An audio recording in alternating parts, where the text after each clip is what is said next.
Hello everyone, and peace of Christ all of you. Please invite your friends. Let us have some good time together. Today our topic is about how Allah He created the cats. Maybe tomorrow or the day after we will do about how Allah created the pig. Because, you know, all of us, we study in school.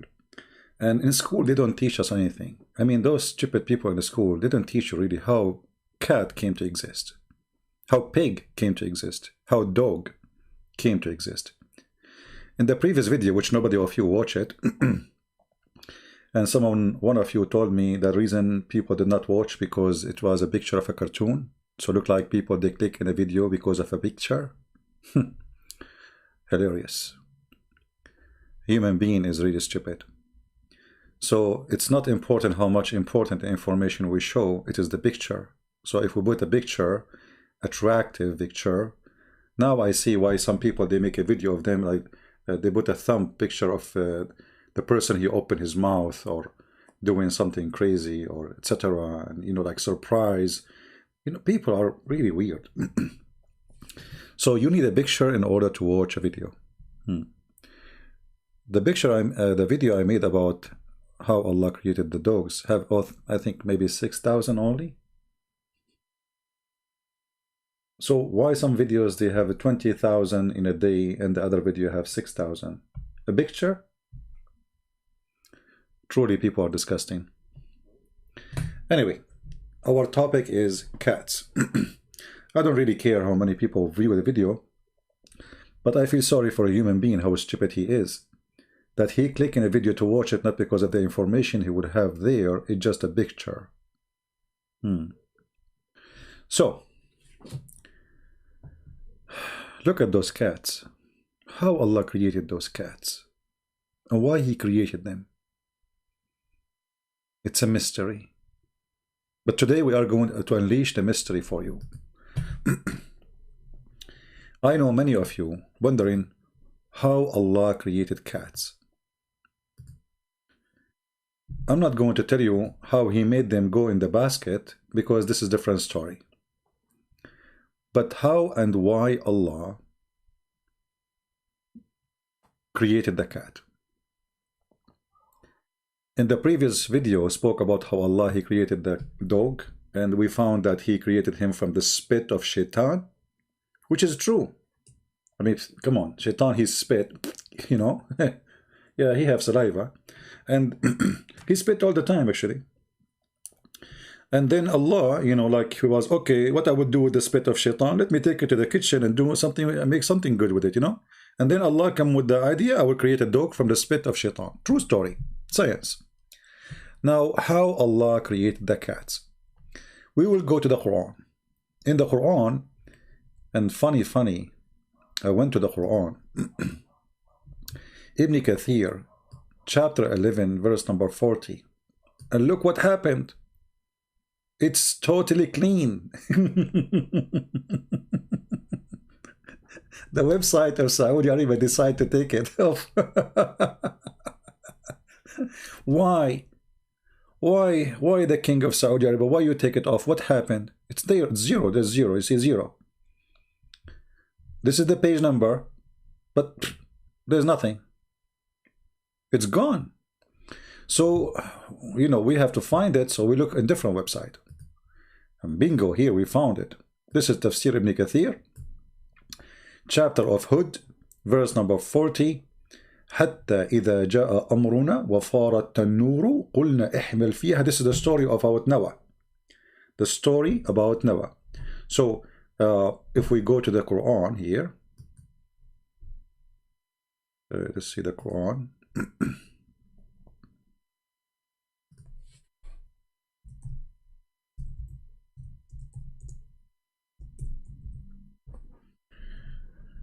Chapter 11, verse number 40. And actually, this, you know, the Quran, one of the funny thing about the Quran, you will find the same story in not only one verse. I mean, usually the Quran repeat, you know, like the same thing is repeated in chapter 23, verse number 27. But here we will go there. Chapter 11, verse number 40.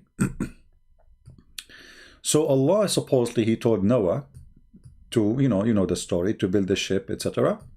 And then when the order of Allah came, the command, and the water started coming like fountains from the earth. So it was not a rain, it was from the earth. And we said to him, okay, embark in the ship and take from every kind 2 things, male and female. Male and female. And your family, okay, except him against whom the word has already gone forth. Okay, so Noah, he started taking people inside the ship, sorry, his family in the ship, and he put from every animal bear, 2, like, you know, 1 male, 1 female. Now here there's no much details, but Muhammad, he knew best.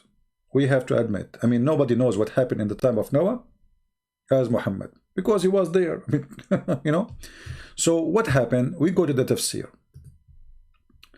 This is tafsir ibn Kathir, because the Muslim, you know, the tafsir we gave you about the dog, it was for the Shia, about Allah created the dog from the spit of the shaitan.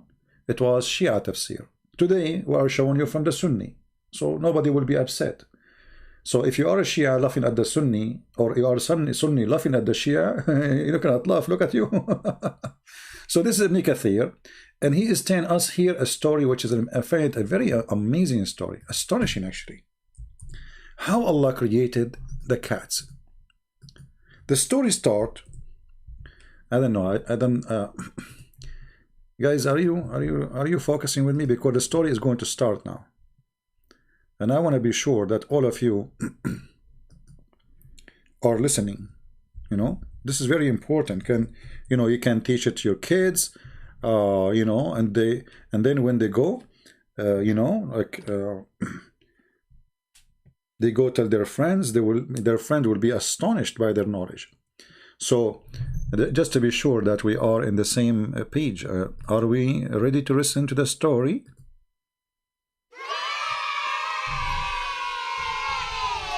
Really? Okay, how many of you heard about the cat story before? Nobody? Who like to hear the story of the cat? All right, so now we have to go and see the cat story, but be careful.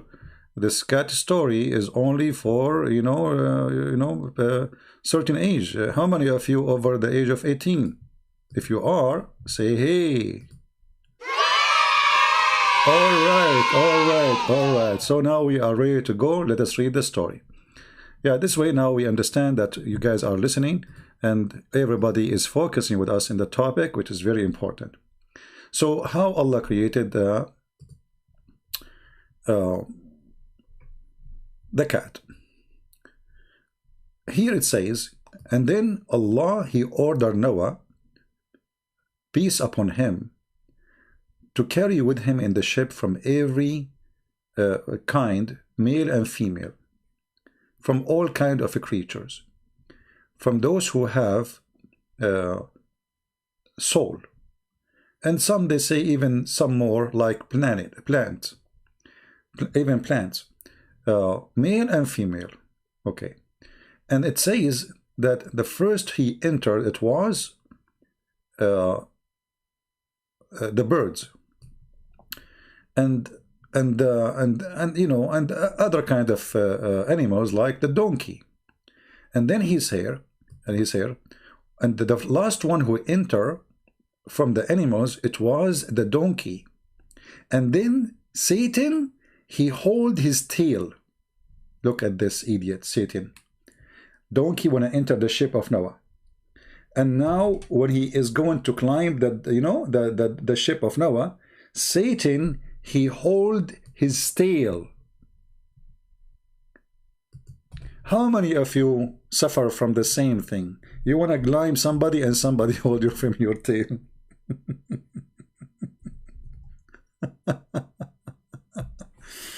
Okay, any of you had that problem before? Really? Look like all of you. So like you want to go somewhere and then Satan, he hold you from your tail? I think you're stuck with this word. You have no idea what you are talking about. Okay, then we have to say Allah knows best. I understand. So when the donkey wanted to enter the ship, Satan, he hauled from his tail, and he wanna go, like, you know, in the top. And so sorry, then the donkey wanna go up to climb, and then the Satan, he pulled him down because he's holding him from his tail. And then Noah, he said to him, you know, Noah speaking to the donkey, what's wrong with you? Shame on you. Get up and come, because Noah, he cannot see the Satan. Noah, okay, Noah, he cannot see the Satan. So, like, you know, Satan, he is invisible. Yeah, you know. It's a good story for your age. I know. Maybe you are too old for it, actually. Yeah. So Noah, he starts saying to the donkey, what's wrong with you? Come in the ship. And the donkey, like you don't know that there's Noah, he cannot see the Shaitan, that he's holding him from his tail. He cannot get up. And then it says, and he tried to get up and he could not. And then he said to him, get in, even if Shaitan is with you. And then Shaitan, he entered the ship. So now Muhammad is trying to explain to us how Shaitan was saved from the flood of Noah.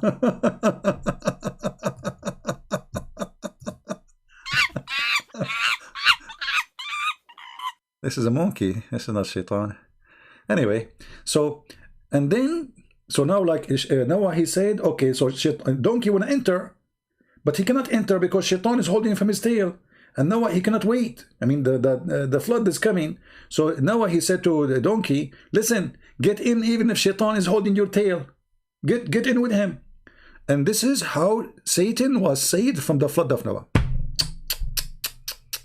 And then it says here, and some of the, like the previous, you know, said, they could not carry with them the lion. Dangerous, you know, the lion. I mean, you cannot carry the lion. How you want to get the Muslims? No, like they're trying to find out how Noah was able to get the lion in the ship. Like how? I mean, come on, how you can get him alive? You know what I mean? It's not easy. I mean, you cannot. You know, it's not. You know, those who believe in things like this. I mean, how you can explain to us how Noah, he got the lion in the ship? Huh? You cannot. So anyway, and then Allah, he made him sick with fever. You know, when you get fever, what you do? You sleep. You know? So Allah, he put fever on him. And then it says here, and from Abi Hatim, etc., from the Prophet, he said. Now who's talking now? The Prophet.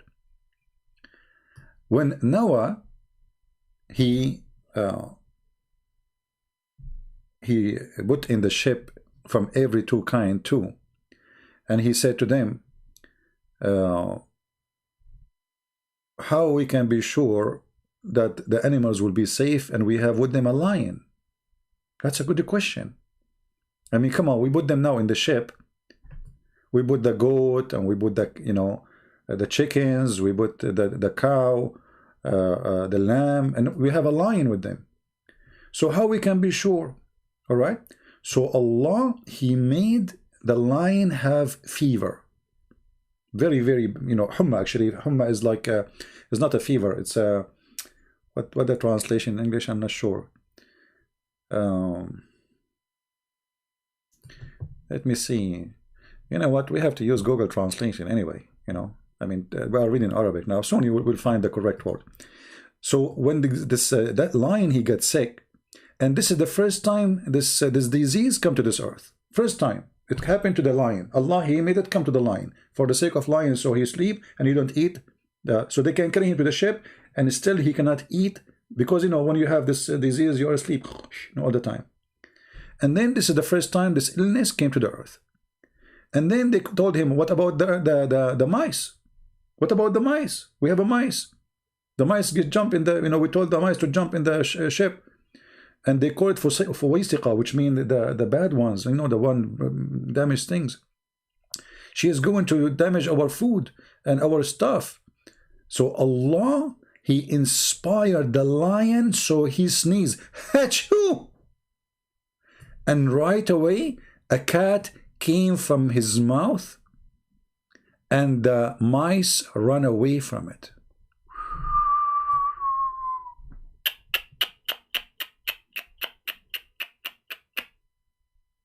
Now it's time to translate this page into English, because I was translating to you, doing my best translation, but we can use Google. Actually, let me post for you the link first. And remember, this is Ibn Kathir. This is not me saying that. This is Ibn Kathir. All right. So we go now to Prophet Google. Use Google translation. Let us open Google browser. Here we go. Again, this is Ibn Kathir. We click here. Translate to English. All right. Let us see here.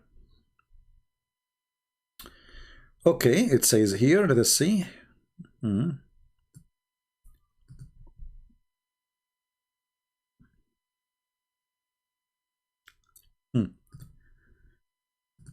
last one who entered, the last animal who entered the ship, it was the donkey.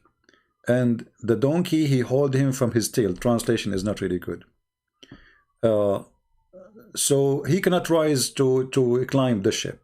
Okay, translation is really bad. So Noah started telling him, to the donkey, come on, enter, but he cannot enter. And then he said, come enter the ship, even if the donkey with you, even if the Satan with you. Translation is really horrible in this part. You see, it's like it's ruined, the whole thing is gone. Yeah. So enter, enter the ship, but the donkey he cannot, because why? Because the Satan holding him from his tail. And then some they mentioned that they was not able to carry the lion with them until a fever was thrown on him.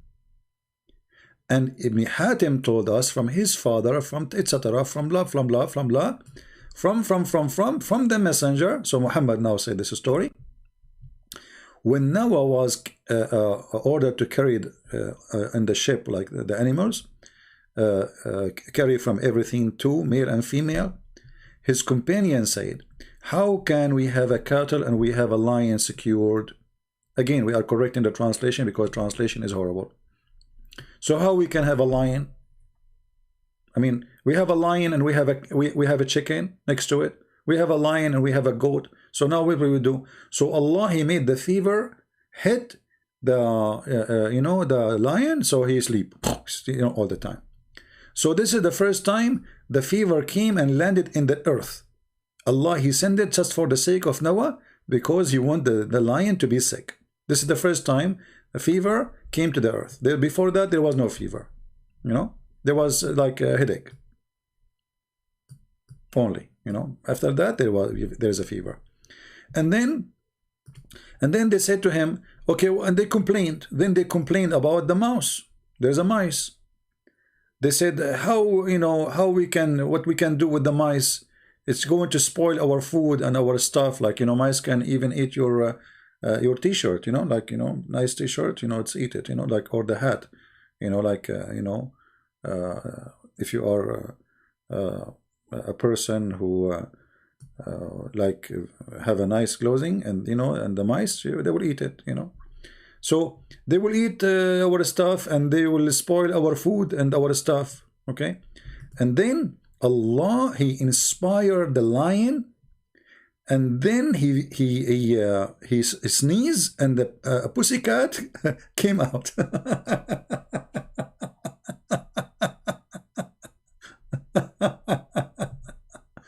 The translation is really horrible.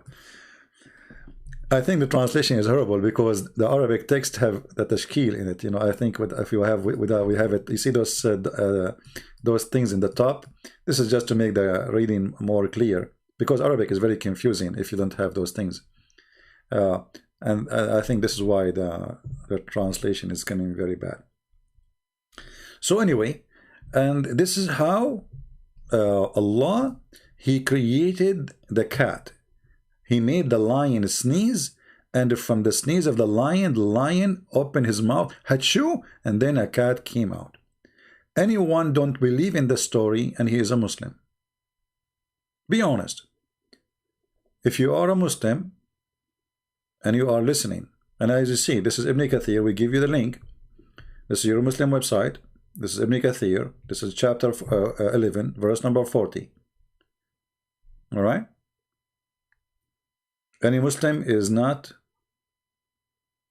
agreeing with the way your prophet, he said that Allah inspired the lion to sneeze, and then the lion, I mean, look how Allah, he finds solution. Amazing solution. I mean, like now we have a problem. We have a lion. The lion, we solve his problem because he's sick. He cannot go around and eat the goat and etc. Okay. What about the mice? Been dangerous, you know, mice. And you put 2 mice, male and female, in the ship. After 24 hours, you will have 40 mice. You know, they have a lot of babies right away. Boom, boom, boom. You know. So what we will do? So Allah, He found a solution. He made the lion sneeze. And right away, immediately, brother, immediately, a ready cat is not like born, it's just ready, like it's not like small one, big one came from his mouth. And actually, if you think about it, that explains why the lion looked like a cat. I mean, look at it. I never thought about it this way. Obviously, it is the lion who sneezed. This is a true story. It must be, because cats and lion, they look the same. Yeah, actually, just to show you the corruption of Islamic translation. This is Ibn Kathir for the same chapter 11, verse number 40 in English. Where is the story? Go check it out. It's not there. Here we go. Let me give you the link. They took it off. They took it off. I mean, they claim that this is a translation of Ibn Kathir. All those things we just read, they are gone. Where is the cat, and where is the rat, and where is the lion? Where is, no, you know. And look what they did.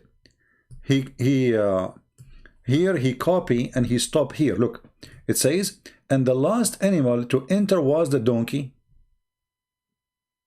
Okay, what is the rest of the story? We saw this part in the Arabic page. The last animal to enter was the donkey. So what is the part where it says Shaitan, he hold him from his tail?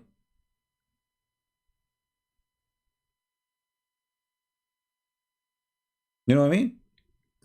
So this is why I say to you, those who learn about Islam in English, it doesn't matter how much you try, how much decent you are.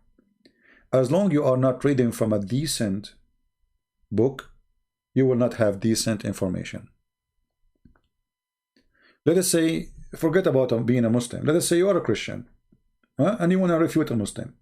And then the Muslim, he give you this, and he said, a Christian prince is lying. Where is the story? Read it. All what he is saying, this is Ibn Kathir. This is Ibn Kathir, this is the Muslim website. They took it off. This is Ibn Kathir too. So why the story here is way longer? Look how long the long page. It's gone. It is totally gone. All the story is gone. Why?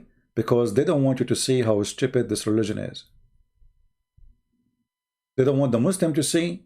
They don't want, I mean, it's too late to say you don't want the Muslim who speak Arabic, because the book is in Arabic already, so they have it. But what about if you are a Muslim from Malaysia, Indonesia, China, whatever, you know? And you have to read in different language because simply you don't speak Arabic. So what we do, we cut all stories, which is stupid stories, obviously making Muhammad look like a fool, and we take it off. When Muhammad, he said here that the messenger of Allah said, remember carefully, the one who said that is the messenger of Allah. The messenger of Allah said, Read carefully. Let us go back. Let us zoom in.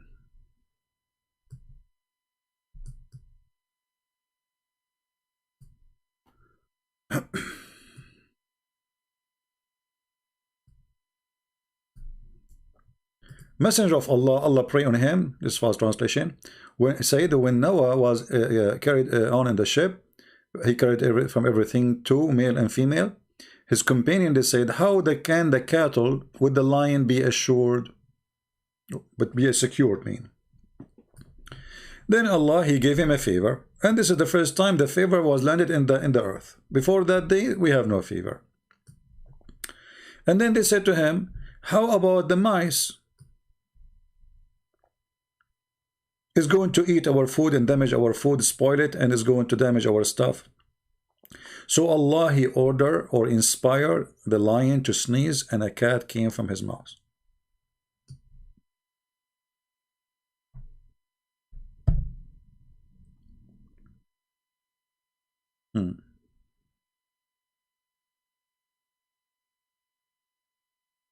Any Muslim have a comment?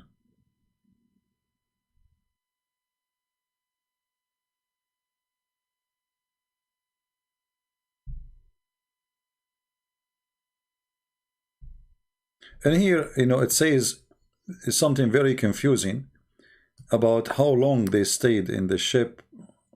It's not really clear. I don't know what happened to translation. Where is it? Where is the 1,000 of years? I don't see it.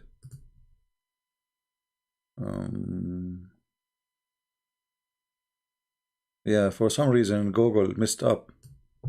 Let me see if I can find the page, the same thing in different. As I said, I think the reason this is messed up because, let us see here, this page. Okay, give me a second. We open different website. This is Shia library, but still the book is a Sunni book. You know, it's a Shia library, yes. But this book is a Sunni book. Let us see, give me a second. I know the screen is off, don't worry. Let's go here. Okay.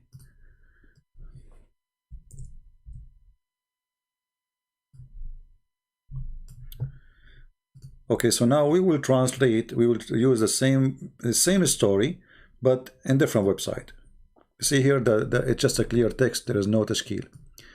The book of Al-Bidayah wa Nihaya, Ibn Kathir, variant number 1, page number 131. Now this is not tafsir, you know, this is not the tafsir, this is the book of Al-Bidayah and Nihaya. But the same story is there too. Let us see.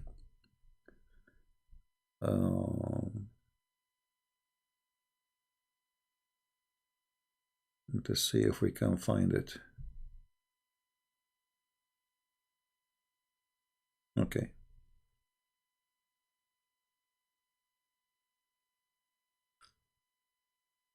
Oh, if I show you this one now, I will burn the surprise about how Allah created the pig. So I'm not going to show you, sorry, because there it speaks about how Allah created the pig. I want you to use your imagination how Allah created the pig. All right. Anyway, it's the same story, but this one we will show you next time we go live on air, because in the same story it says how Allah created the pig in the same page. Any Muslim agree about his prophet about Allah created the cat because there was a mice? And actually this it's not Allah who created the cat. I mean, the lion, he sneezed and the cat came out. Any Muslim?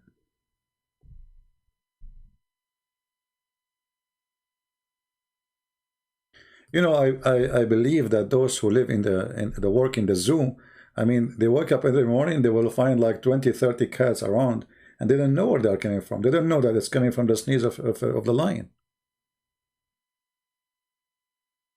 it's a prank. Even he called himself it's a prank, so I'm going to believe him. His name is a prank.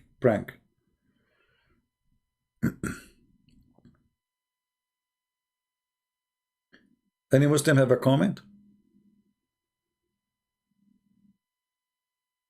I mean, if you think about it, lion and cats, they look the same. I mean, look at them, you know. So they're the big size, small size. So it makes sense. I mean, the lion sneeze, and then the cat came from his sneeze. So like, okay, you know, yeah, okay. Make a lot of sense.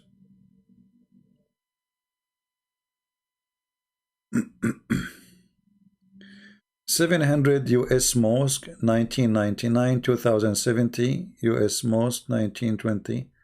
So you have 2,700 mosques, and that is a lot.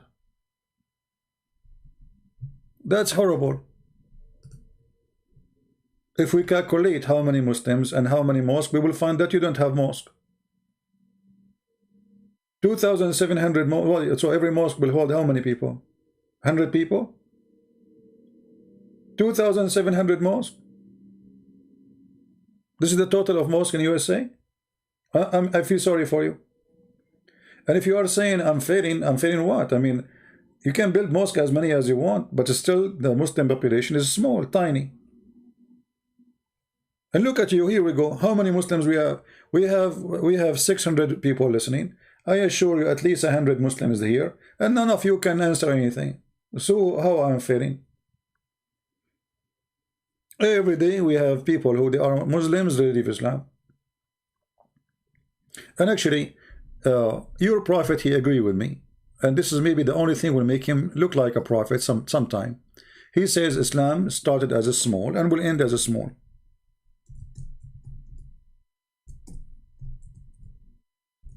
Oops, we are typing in English, as usual. So are you saying your prophet is a liar? Here we go. You're a prophet saying Islam will die. Islam will die.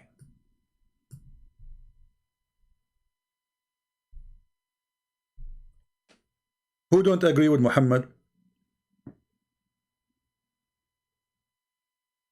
Who is the brave Muslim who don't agree with Muhammad? Either you are telling the truth and Islam is growing as you're trying to say, or Muhammad is saying the truth. Choose one.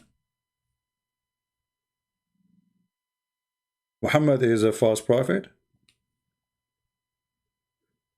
We have a person there, he is a proud Muslim. For sure you'll be proud. I mean, look at this. You are the only one, the only religion in the world who believe that Shaitan, he hold donkey from his tail when he tried to enter the ship of Noah. And then Noah have no choice. He want to save the donkey. So he said to him, okay, get in, you and the Shaitan together. That's it. Shaitan will not leave him. You have to be proud Muslim. You are the only one who have a prophet. He taught you how cat came to existence. Lion, he sneezed, and then a cat came from his mouth. So you have to be you have to be proud Muslim. You know? You have to be. If I am you, I will be so proud to the point I cannot even look at the ground. I will be looking at the sky all the time.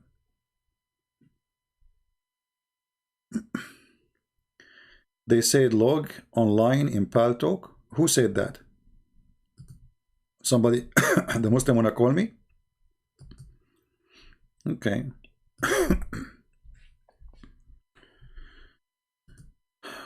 Well, I don't think, we open our Paltalk, we get nothing but kids. And if you are a Christian and you text me, I will block you right away, just to let you know.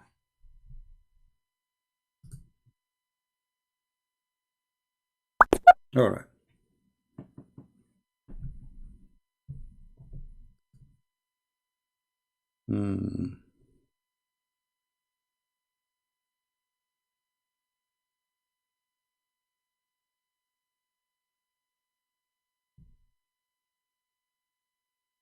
All right.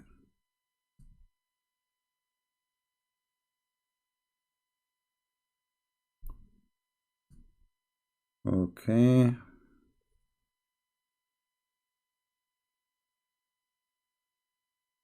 I don't know if this person, he sent me a text, but he's saying he's agnostic. Don't waste my time.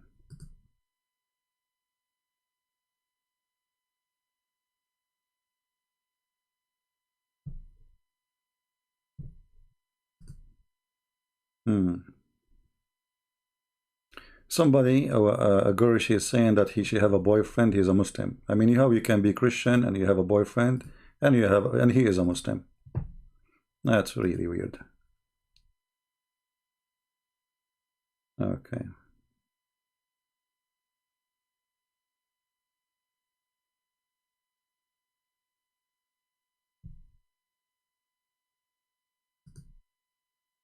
I'm just blocking names because I just getting no sense text. I am an ex-Muslim from Africa who recently discovered your channel about Islam. I really appreciate your effort explaining. Okay. All right. Okay. I apologize, guys. I cannot answer all this comment. So what is the Muslim who wanna call me? I click at all the text I received. Not even one of them is a Muslim.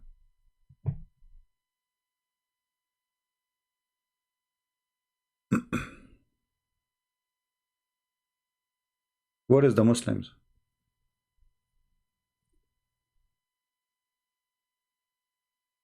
See, I told you, you tell me go and the Muslim want to talk to you, there's no Muslims.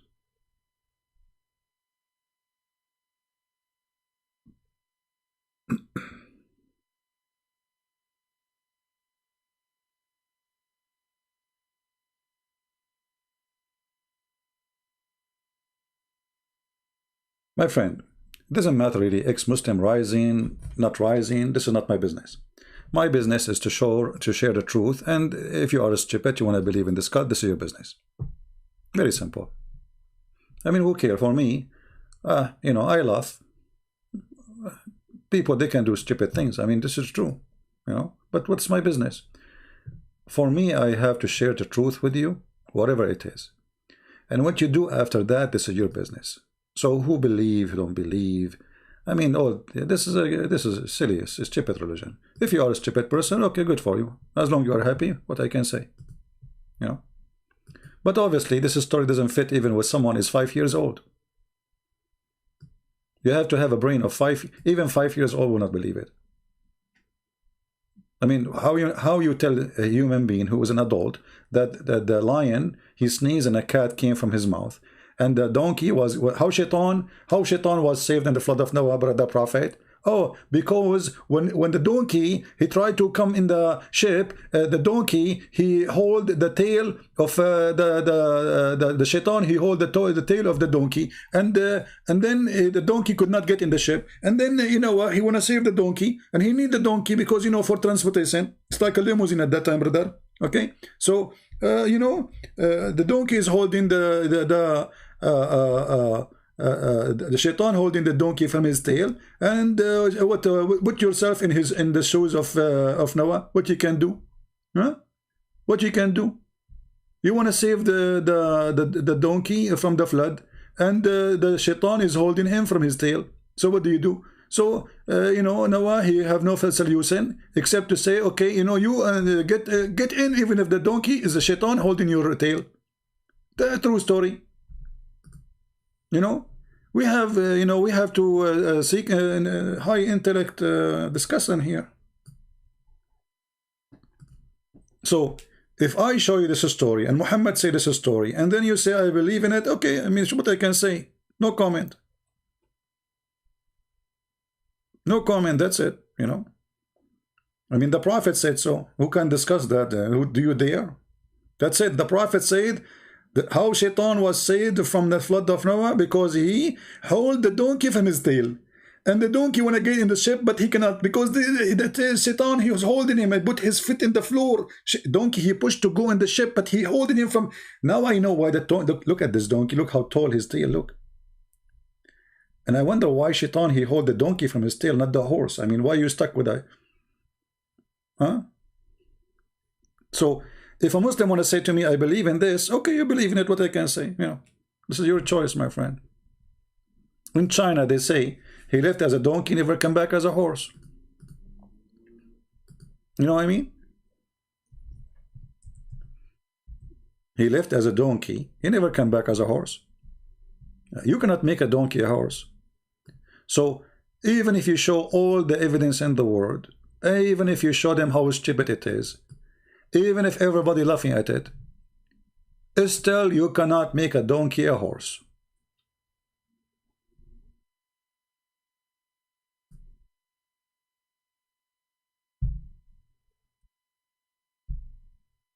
Any Muslim?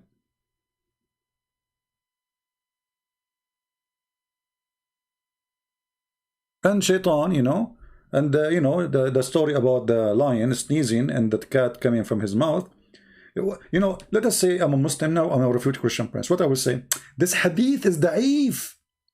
This hadith, brother, is da'if. It's da'if, brother, it's da'if. It's da'if. That's it, we know it.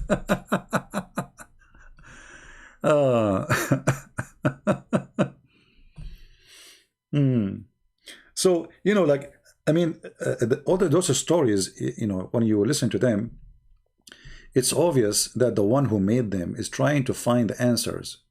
You know, okay, so Shaitan, a flood of Noah. Okay, flood of Noah happened. Okay, how Shaitan, he got saved from the flood? Do we know how to swim? Huh? So they have to come with an answer. And the answer is very simple. You know?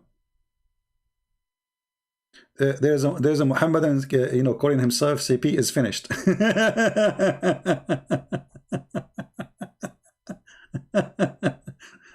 Well, change your name before you call me potato. Change your name. It's a shame on you, actually, to call yourself CP is finished. That's you. That's your name.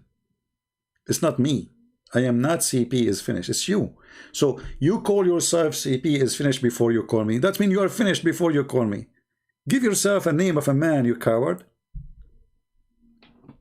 Any Muhammadan?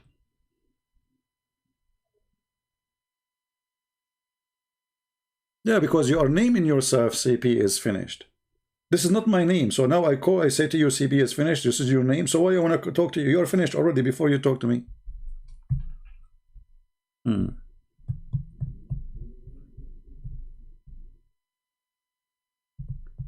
Any Muhammadan?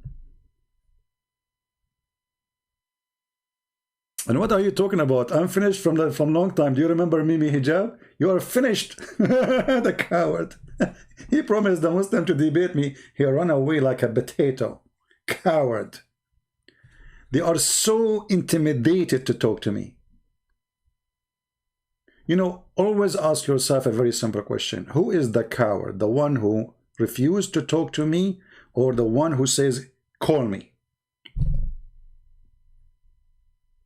All of them,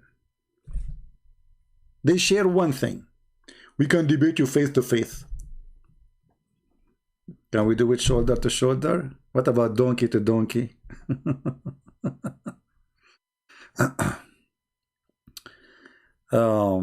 So do we have any Muslim have any comment about the story? How Allah created the cat? And how Allah saved Shaitan? So if not the donkey, Shaitan will be dead. And what we understand from this story, that Shaitan, he do not know how to swim.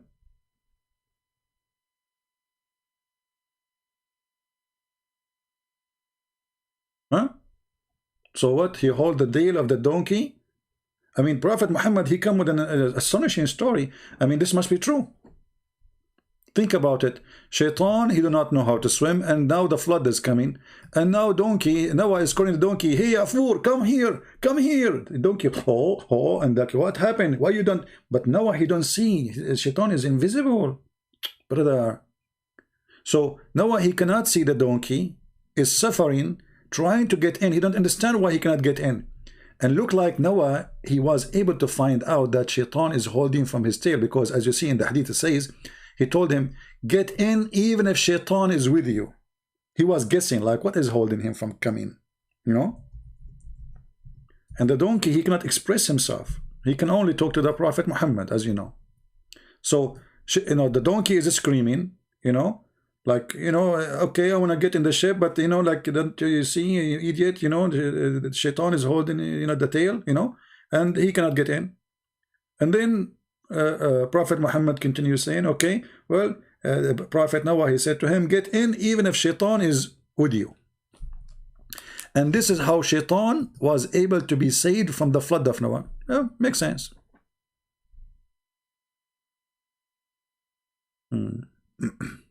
Look on YouTube, all the new Muslim revert each year. First of all, there's nothing called Muslim revert. This is a lie. Revert is to go back to the original. In Islam is not the original and cannot be, because we have nothing to do with Islam. Your God is not a spirit. Our God is a spirit. So how that can be the original? Secondly, you can look at all those who you call them convert people. They leave long, you know, they make a conference in Michigan speaking about why the average of those who convert to Islam leave maximum 2 or 3 years after. Because simply you fool them. Later they, you know, they watch our videos, read our books, they see this the truth, and they leave. And then they will become enemy to Islam. Not only they leave.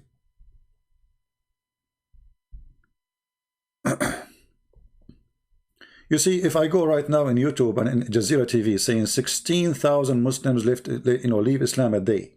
16,000 Muslims a day. A day. 6 million a year to Christianity. In just one territory. Not in the world.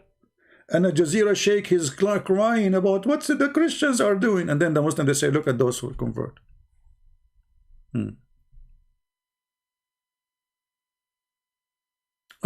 Okay, here another stupid story. The Muslims, I don't know if Ruqayya is really a true Muslim or she is trolling. Probably she is trolling, you know. But let me show you what she said. Remember, in Islam, remember, Jesus, B-P-U-H, will come and break the cross. Why you did not quote the rest? He will break the cross and kill the pig.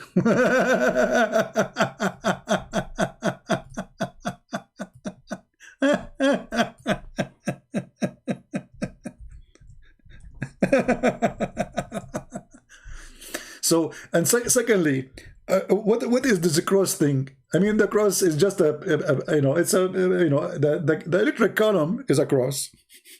Every Muslim house have a cross. Your window have a cross. So Jesus will come and he will start breaking cross. Anyway, so Jesus, brother, he is going to come and break the cross and kill the pig. Which one? Which pig? Any Muslim can tell us?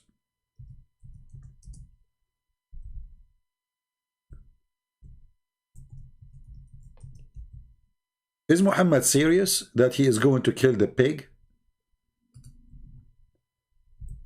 Or Muhammad is a madly man? And why Muhammad don't kill the pig? Why Jesus can do that?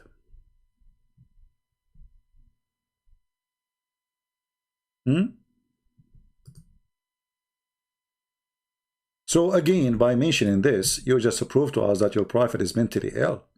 Those stories is good for kids. By him in whose my hand is my life, the son of Mary will soon descend among you. Did he just say soon? Did he just say soon? How soon? Very soon. It says yushiku, liyushikna, which means not only soon, almost here. Liyushikna. Go and check in the Arabic dictionary what this word means. Almost coming. And what he will do? He will abolish the jizya. Jizya is abolished long time ago. Who dared to collect jizya from us? Go ahead, try. And he will break the cross. Try. And he will kill the swine.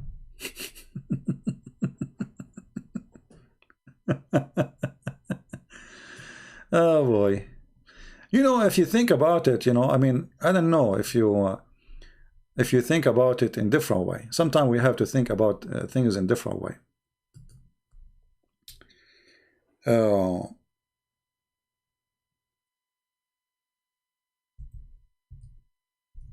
Jesus come to the earth.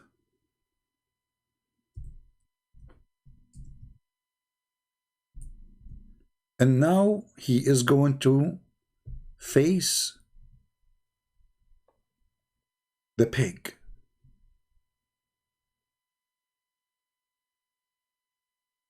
Astonishing. The pig is in one side, and Jesus is in the other side.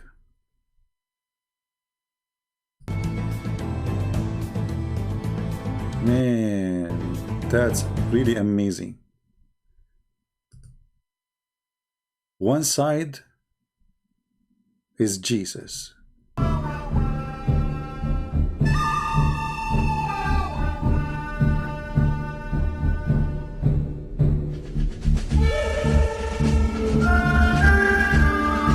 Unbelievable. Very beautiful. It's very nice, actually. You know, if you think about it, you know, this is what will happen.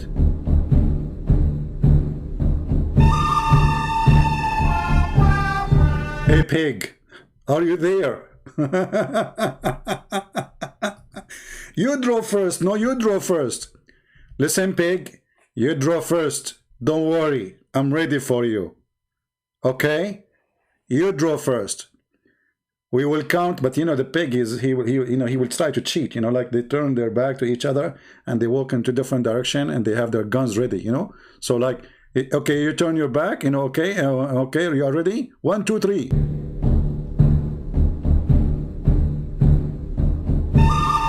Are you ready? In my count, you shoot. 1, 2, 3. I mean, do you even have any sense of logic? There is a person who is in heaven. He will come from the seventh heaven to break the cross and then to do what? To kill the pig. What about the chicken and the pig? Which one? And why you want to kill the pig? Are you there, Ruqayya? See, you are the one who brought this to you. You are the one who mentioned the story, so we have it now on the screen. It's a joke, another mockery. This is a mockery of the mind of a human being. This is a mockery on you to believe in this. Muhammad is making fun of you. This is a prophet of God speaking, or a fairy tale storyteller.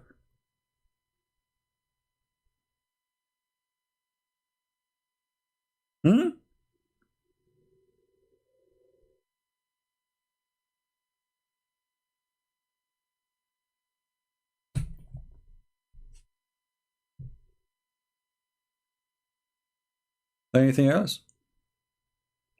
Ruqayya is Quran only? No, she don't believe in the Quran, because if we show her from the Quran, she will say, I don't believe in the Quran right now.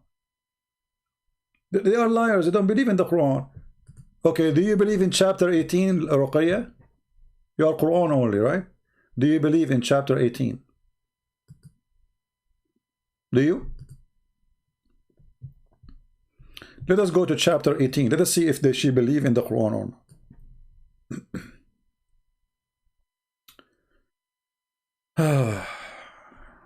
Let us read together.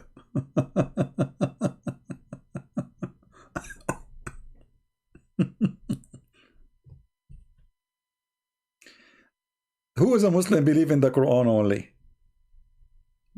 In 2 seconds you will see they don't believe in it.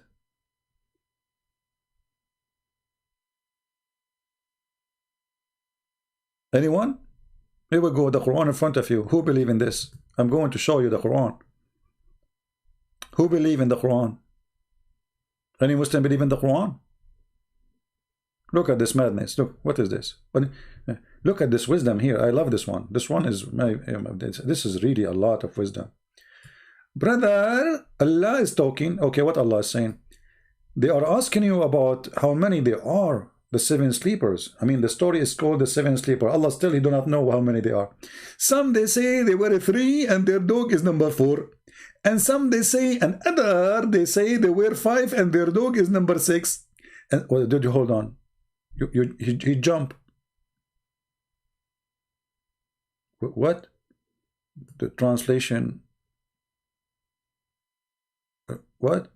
If you are saying some they say they are 3 and their dog is number 4, how you jump to some they say they are 5? I mean, do you see the stupid thing? You just said some they say they are 3 and the dog is number 4. You don't jump to 5. You should say, and some they say they are 4 and their dog is number 5. Well, anyway, and then he continue, and some they say and they are 5, they are 6 and their dog is number 7. And then what the answer, Prophet? The answer is the following: my Allah knows best of their number and none knows them but few. Look, what the heck? Allah is know best. Allah and few people, they knew the number. So what is the number?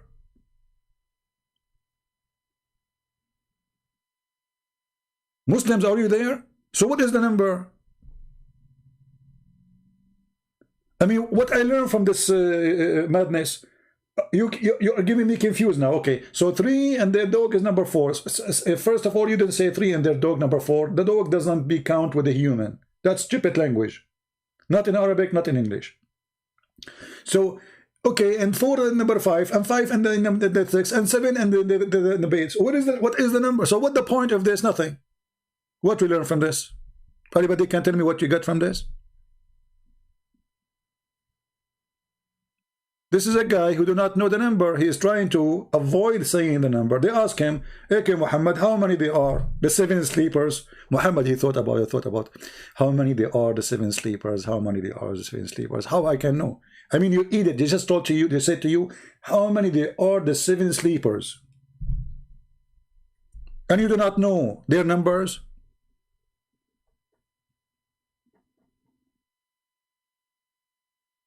How many they are, the 7 sleepers?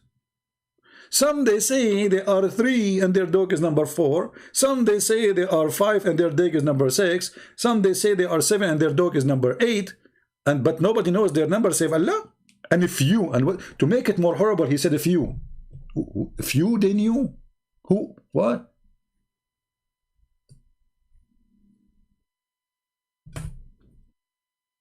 And you are telling me there's people believe in Islam. Who's going to believe in Islam? Watch my video, you will leave Islam after 5 seconds. Go and see what's happening in Indonesia and Malaysia because of my books and my videos.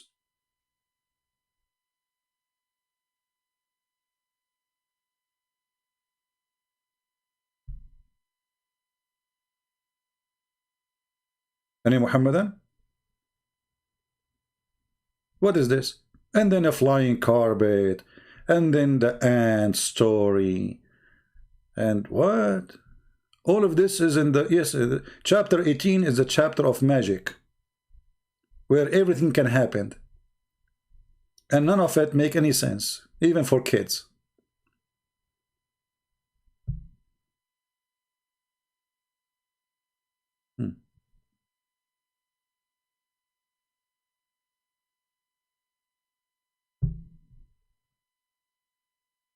Any Muslim can tell us, like, oh, look at this story.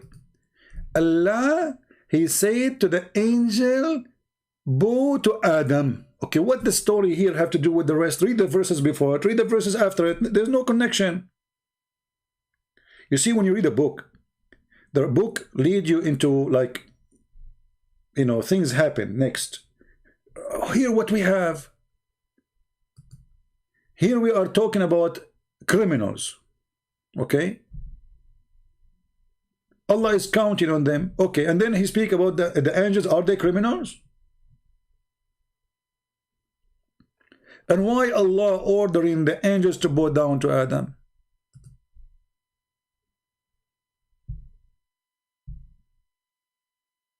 Yeah, you are fast, you know, fast-growing people. You know, Ruqayya, you remind me of the fast-growing penis, where your prophet, he said, or the story said, that when your prophet, he saw Zainab and he wanted to have sex with her, each time her husband tried to sleep with her, Allah make his penis swell. So I don't know what you are talking about, fast growing people. I know that Islam is speaking about the fast growing penis. I mean, have you ever heard that there's a God? Because a man, his name is Muhammad, he like a woman who is married to his son. He like her, and since then, each time the husband, he want to have sex with her, Allah make his penis swell, which means grow so fast. And then you say to me, I believe in it, so you argue me. I have no comment. Grow as much as you want, no problem. I will stay a Muslim. I will stay a Muslim. Okay, stay. Stay a Muslim. I mean, who's holding you? And then, I mean, we don't want to be all over the place. And remember when Moses said to his boy, "You are finished, boy. I will not give up traveling until reach the junctions of the two sea." You know, the stupid translator. He's trying to find out what this stupid book is saying. So he said the junctions of the two sea. But where is the two seas? This is the area, the country is called Bahrain right now. Check it out in the map. There's no two seas there. Where is the two seas? So Moses, he went there because Allah, he told him, go and learn. Okay, how we can understand this story? Who want to tell me what we learn here? How God is talking, yet there's no story in the story. How here we are talking about all of this and suddenly we jump to Moses. How Moses he jump here?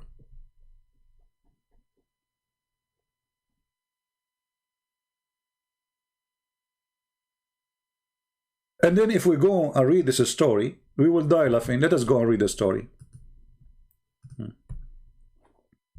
This is the story we mentioned to you, if you remember, where Allah, he told Moses, Moses, you're an idiot. There is someone he knew way more than you. His name is Al-Khadr. I will send you. So Musa says to him, oh, please Allah, send me to him because I will learn from him. Okay? I will learn from him. Let us see the hadith. And then Allah told him, okay, take with you a wheel, dead wheel, put him in a basket, and then when you lose the wheel, you will find him. True story. The Quran in front of you and the hadith explain the story. Here we go.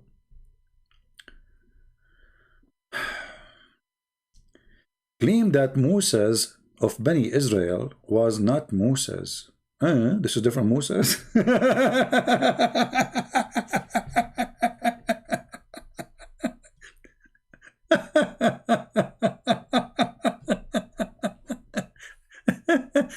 Moses of Israel is not Moses. Here we go. And then Ibn Abbas said, Allah enemy tell lies. Why? Because the Jewish guys, they said to him, this is a story about Moses. This is a lie. Is that true? This cannot be about our Moses. So Ibn Abbas, he got them busted. He said, the enemy of Allah is telling a lie. Okay? Enemy of Allah telling a lie? Yes, brother. Don't believe him. Huh? He said this is not the Moses of the Jew. No, he's a Moses, the prophet Moses. And then Allah Messenger narrated, here we go, that's it, Muhammad is talking, so everybody have to sleep now. Moses get up and deliver a sermon before Bani Israel, and he was asked, question, who is the most learned person among the people? Moses replied, humbly me, me, you know. Moses, for sure, he knew a lot, you know. He have a degree of science and political science, and you know, he was supporting Trump, you know, and he switched to Democrat, and then he switched to, you know, I mean, like science, Moses. And then I am the most learned. Allah, he heard him when he said, I am the most learned. Allah get upset. So Allah admonished Moses, bad boy, what you gonna do? What you gonna do when I come for you? Allah said to Moses. So for he did not ascribe all the knowledge. He did not even finish high school. Moses, Moshe Habibi. Allah said that to Moses. the Moshe. And then to Allah only then the divine inspiration, yes, of our slaves in the junctions of the two seas, more learned than you. That's the Quran in chapter 18. There is a guy who learned more than you. Where? In the junction of the two seas. What do you do there? Hunting? He lived there? Yes, brother. Musa said, oh my Allah, how I can meet him? So Musa's now like, what the heck? There's someone he knew more than me? I want to meet him. Allah said to him, take with you a whale, not a fish. Translation is false. In the basket, and whenever the whale lost, follow it. Like, what the heck? The whale is dead. How we can follow it? Which means, between two brackets, you will find him at that place. Look at the knowledge. Look between bracket. I mean, the translator is making it for you clear now. So Moshe set along with his attendant Yeshua bin Nun. Even his name is bin Nun, which means the son of the whale. And they carried with them the whale till they reached the rock. And rested there, Moses put his head down and slept. Okay, and then the narrator said, at the rock there was a water spring called Al-Hayat, which mean the life. I mean, look at the funny translation. Don't you shouldn't translate what Al-Hayat mean? Maybe you do not know. Al-Hayat mean the life, the fountain of youth. And none come in touch with its water, but become alive. Where is the one who is saying, I am proud, Muslim, Islam is growing?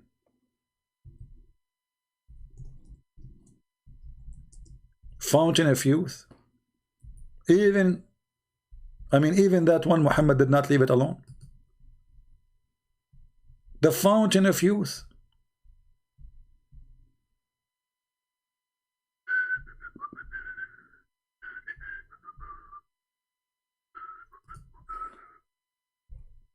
Huh?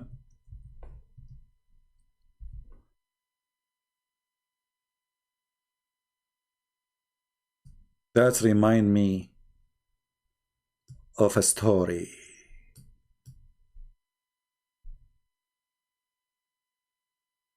The Pirate of the Caribbean. When they arrived and they found the fountain of youth. Astonishing story. True story. Watch it once, never again. Your prophet, he did beat everybody with his stories. Even the fountain of youth, he is there. I mean, what Muhammad left from all the fairy tale stories in the world, he did not put it in his Quran. Name one.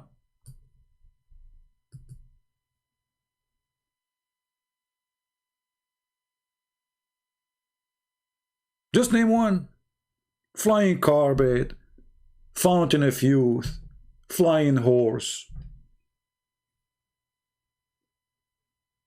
the ant, the guy died in the stick, and why nobody noticed that he is dead for a year? Because he was holding the stick, obviously. As if it is you as a man, if you die, and you are holding something that will hold you standing. I mean, what about the rest of his body? A year he's dead, and nobody noticed that the guy is dead. And then how they notice he is dead? The termite. The termite. I hate termite. Ruqya said Muta is a practice of Shia, not Sunni. No, this is Sunni. This is Quran. Don't you believe in the Quran only? This is, you see the hypocrisy. Ruqya, she said that she believed in the Quran only. But Quran say do Muta, chapter 4, verse number 24. So how that can be Quran Shia only? That means the Shia, they are better than you. They are following the true Islam. And why you are not following it no more? Why you don't follow it?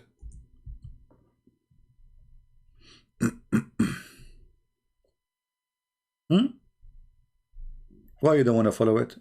You are not a Muslim? As long as you don't see, she said to you, she is Quran only. And the abrogation for the following practice of muta is in the hadith, not in the Quran.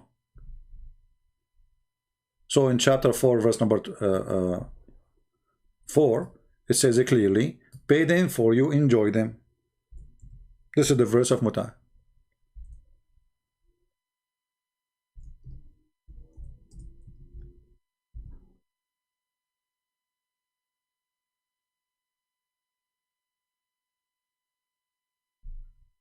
So those whom you enjoyed sexual relationship, give them some money. But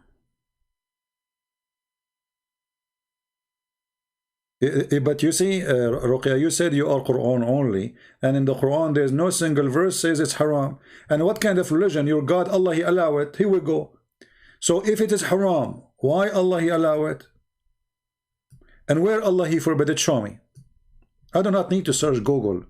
I know way more than your Google. I'm talking to Christian Prince. I can search Google about when it's going to be hot, when it's going to be cold, to see the weather news. When it's come to Islam, I use Google just to put things in the screen so easy. But I have the knowledge. So don't tell me in Islam it's forbidden. No, it's not forbidden actually. You Muslim Sunni, you just change the name. Right now in Egypt, there is something called a tri-marriage. It's called what? Tri-marriage.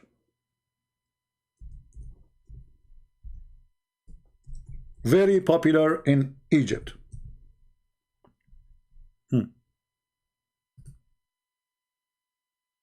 So what they do, they claim that they are not like the Shia. This is the BBC, and I can find it to you, if you know, from Islamic website. I mean, this is BBC. Who care?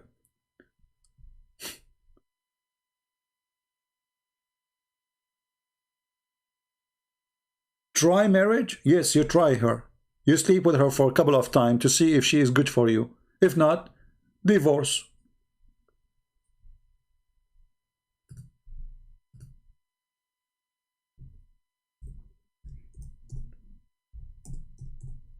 Let us use Google browser so we can translate.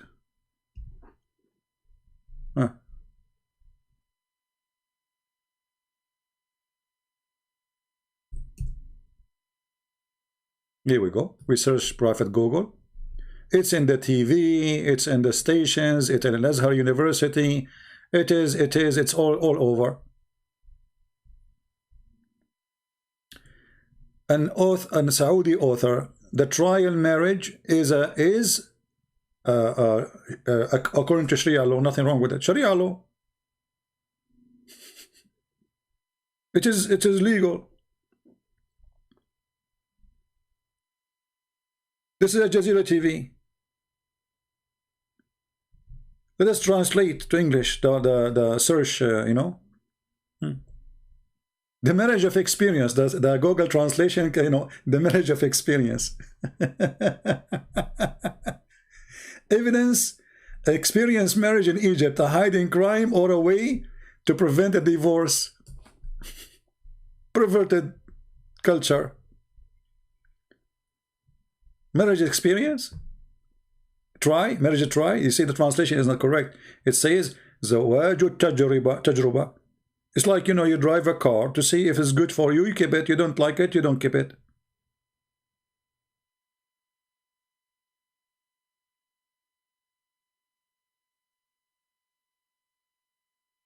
That is Islam.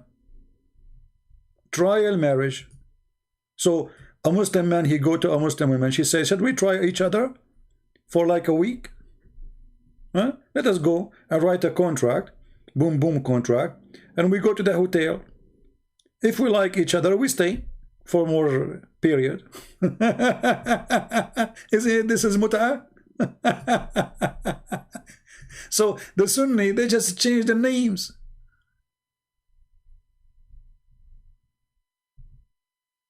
They just change the name. It's the same. You do muta too. You have zawaj urfi, which means it's not, you know, it's just between you and the person you claim that you are married. But there's no marriage. You go to the bedroom, boom, boom. No, it's not experience marriage. It's translation of Google is not correct. It is try marriage. You try. Let us try. So what we do, we go to bed, we do boom boom, and then if we like it, we expand it more. You see, this is the BBC, but I'm not going to play the video because it's have copyright. This is the BBC. What is a trial marriage? What does it solve?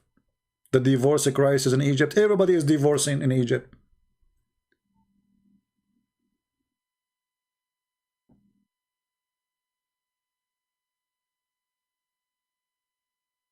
So, try marriage? Oh, we don't have mut'a, we have a try marriage. We have zawaj friend. Friend. Have you ever heard of zawaj friend? Which means we are like a friend with benefit. And this is religion.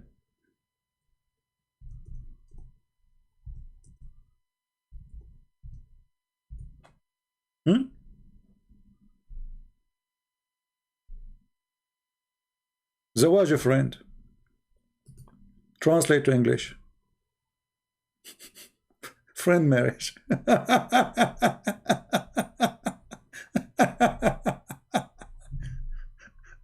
They are very conservative, my friend, and they speak about the West. They have boyfriend and girlfriend, etc. So you do way more than boyfriend and girlfriend. You get paid for it because this is money business. Women, they will get paid.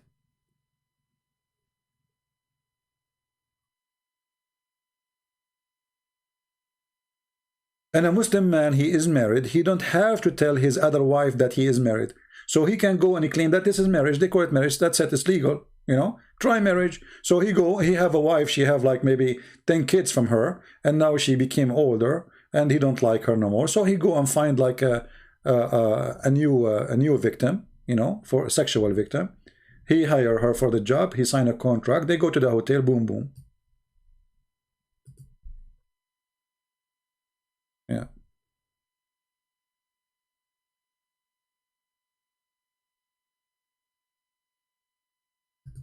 Ruqya, as long you said you believe only in the Quran, can you show me the verse in the Quran says don't do mut'a no more? So either you have to admit that you are a liar, hypocrite, you believe in the hadith when you want, and you don't believe in the hadith when you want, or you are Quran only. So are you Quran only? If you are Quran only, show me the verse in the Quran it says don't do mut'a. Otherwise, we have a verse in the Quran says do mut'a. Show me in the Quran where Allah says don't do mut'a. Go ahead. I feel sorry for you. You are just, trying to fool yourself. Trying to get out of the shame. This is a shameful religion. They speak too much about dignity and honor. Women are protected in Islam. Women in Islam is the last one to be protected. In order to make a woman protected, first you have to value the women. How you can value something you've been ordered to abuse? The Muslim, they say to you, the Prophet says, don't beat them until you break them. So beat them until what? Before we break them, we stop. He made a verse in the Quran saying, if you fear she will disobey you, fear, she did not even disobey you yet, you can beat them. Chapter 4, verse 34.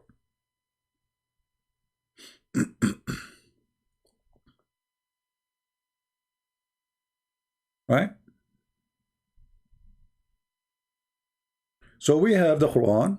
Give us Quran where it says it's haram. Go ahead. I'm waiting for you. Ali, we are not interested in your conditions. You want to call me, you can call me in Paltalk. You don't want to call, we don't call. Stop, each time, Ali, you come in the chat, you say the same thing. Give me his Skype. I want to talk to him in Skype. Why? Because right now I am in Paltalk. If I go in Skype, you say to me, give me Paltalk, because I want to talk to you in Paltalk. You are an idiot. Don't come here again. Next time you come here, bring your daddy with you. If we go to Skype, you say go in Paltalk. If we go in Paltalk, you say I call you only in Skype. I mean, does it make a difference for you? It's a program to call me. Will take you 2 seconds to download it if you don't have it.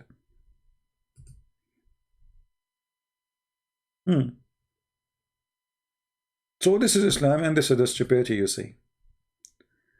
And by the way, I was planning not to make the video long. I'm going to hide all those videos actually, because you guys did not watch the video about how Allah created the dog.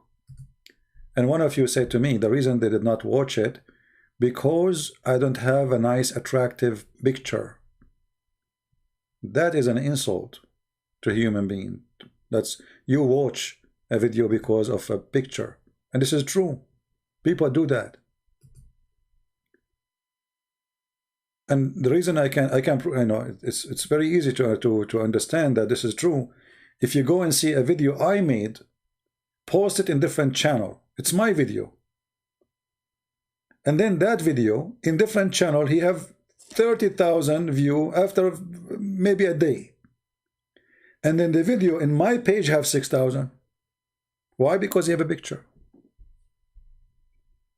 Human being mind is very silly. They are after pictures. This is why you see all those who try to get people to watch their videos, they have to make some graphic and etc., because nobody will come to the video unless you do graphic. I have a video. It's called The Miracle of the Call of Nature. This is a video made in January 16. How many people watch it? 7,000. Why? Then other videos, they had 30, 40,000, and I delete them. I keep this one because nobody watched it. Why?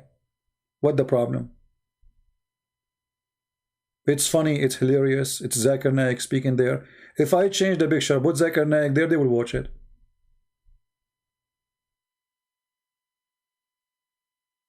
Look, this video 53,000. Why? The picture. I mean, does it make sense that a video is made in January 25th, have 53,000, and a video made in January 16? Both are made by me. What's the problem?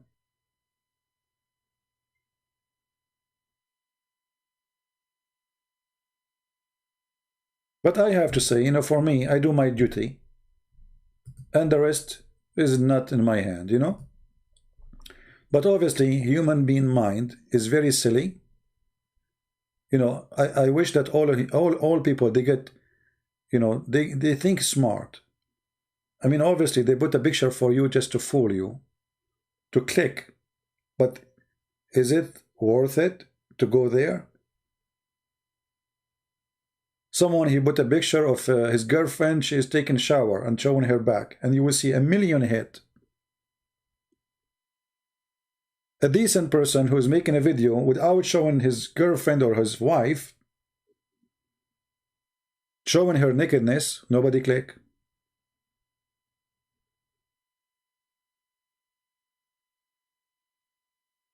Sometimes, you know, I feel really disgusted. Truly.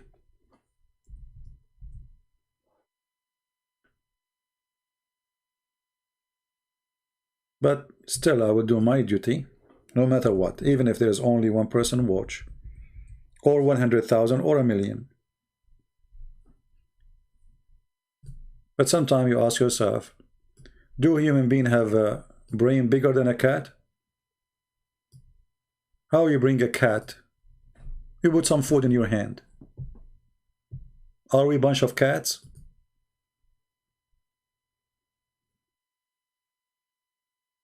Are we?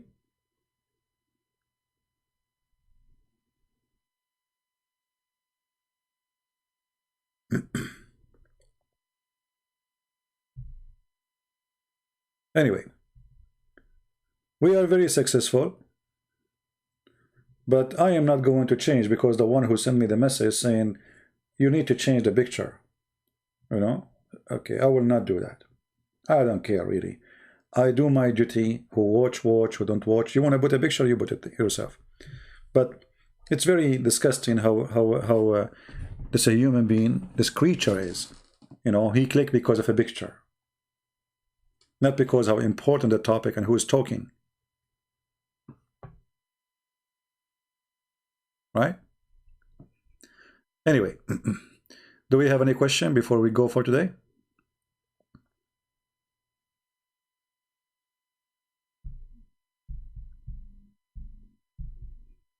Anyone?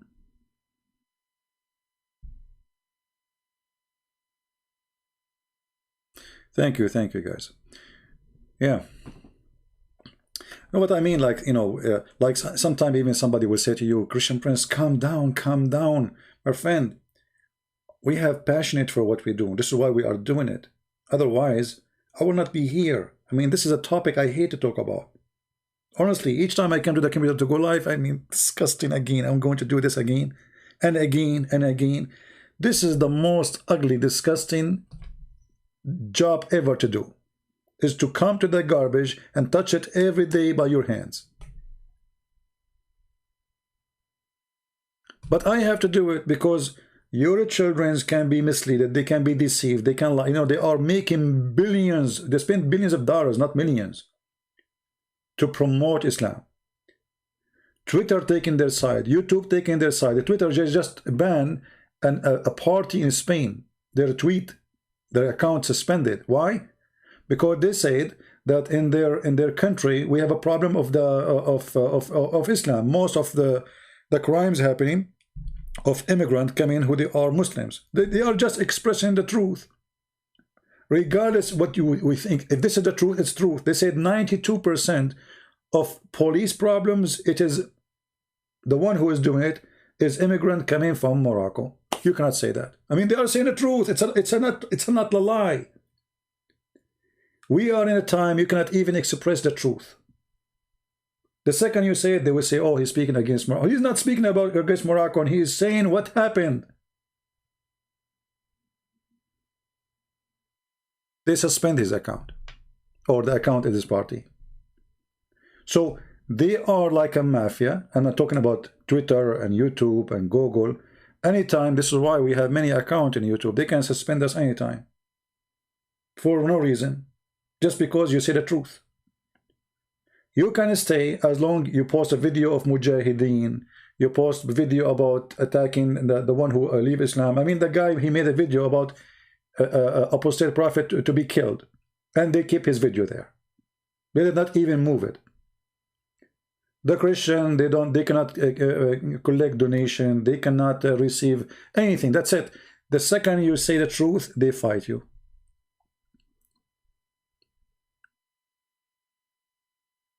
This is the mafia of the devil. In the top of that, even those who they are Christians, many of them, they don't care. We say download the video, add subtitle. I mean, you don't speak, don't use your voice, don't show yourself, don't, etc. Do what you can do, help us, translate. Still, they don't do it. They want to watch. They want to watch, and they want to tell you what to do. Like I receive email, brother, can you speak different nicely, please? Jesus Christ, he ordered us to be kind. I mean, they school you too. Not only they are useless, they do nothing.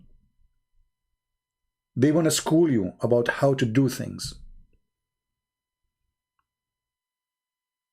But isn't it Jesus who called the hypocrite hypocrite and the liars liars and the false false? Since when Jesus says don't say that? They say to you, don't say fool. Well, the Bible says don't say fool for your brother, the one who truly believes. But foolish is the one who don't believe. This is what the Bible says. So, you know, this is why, like, when I look at the, I mean, I keep this video there, and then after all those days, how Allah created Scooby-Doo, the dog story, 5,000 view. Look, look.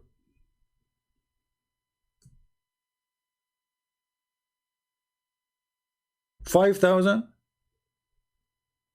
and the video before it 53,000. What's wrong? The picture. The picture. The spider story, very funny story, exposing Muhammad about he is stealing a story. From where? We show you the reference. Very important story to expose Muhammad. 10,000, 50, 5, 2, 5. Why?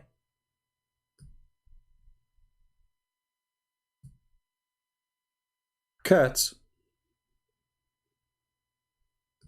People are like cats. They want to click bait picture.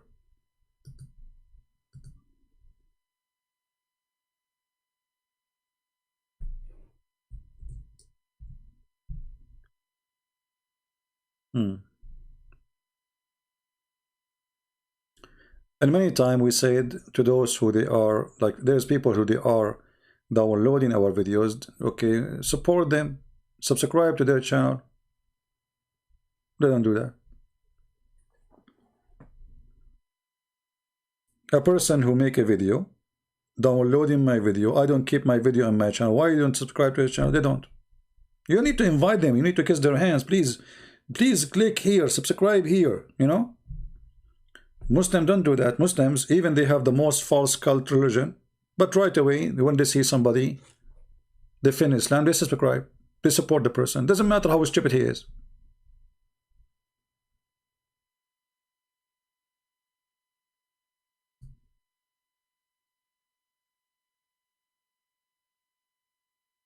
Right? Ruqayya, she have a question. Can I ask, if Islam is so evil and disgusting, how over billion believe and live in it? How we know that the billion, they believe and love in it? Give them freedom, let us see how many will be left from the billion. You see, this is true, Ruqayya. If you don't have people go after people to kill them, if really people love in it, so why you have an apostate law says if you leave Islam we will kill you, if nobody will leave anyway? So the apostate law exist because people hate it. The biggest sheikh in Islam in our time, he is the leader of the imams on the Muslim Council in the world, and he is the leader of the Muslim Brotherhood, Al-Qaradawi. He says, if not the sword, Islam is gone long time ago. To know if Islam is really true, beloved, give people freedom. Like here in USA, who want to be a Christian, can be Christian. Who want to be atheist, he can be atheist. He want to be a gay, he can be a gay. But if you have a government, a religion, who force everybody to be from one color, then there's no other colors. And that make it clear that Islam is a fake cult. Freedom is missing. And you are saying to me we are decent people. I'm not talking about the people, but Islam, how you can be, okay, you are decent people, but you just see that you Muslim, you practice trial marriage, mut'a marriage, zawaj friend, renting women for one night stand, but you call yourself decent. Okay, this is decent for you. Having sex with the children, this is decent. We are decent people. This is what you see yourself. What I can say. Muhammad is a decent man. According to you, he have sex with 6 years old girl.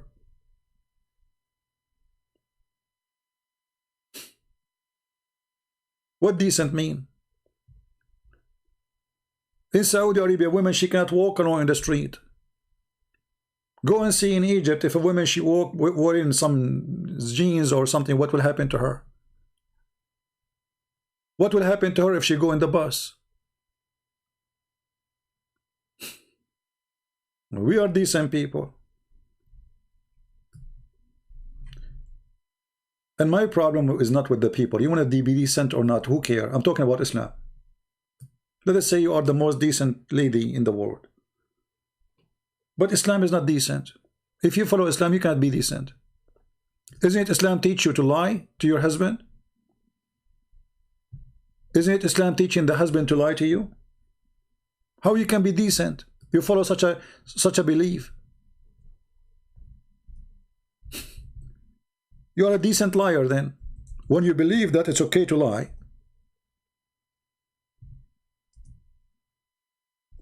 Muhammad, he said, it's, you know, it's licensed to lie in three. Three. To fix between people, fix problem with people. So you fix problem by lying. And in war, and a woman is speaking to her husband and a husband is speaking to his wife. So when you sit with your husband who is a decent, and your husband is speaking to you and you are decent too, so both of you start lying to each other.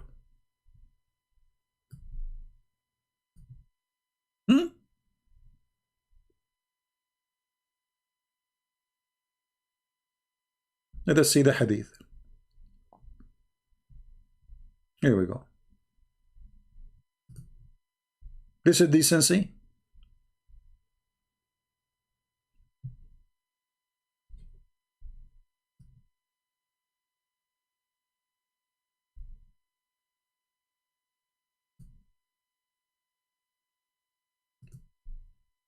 The second you marry a Muslim woman according to Muhammad, and you marry a Muslim man according to Muhammad, they can practice lying to each other.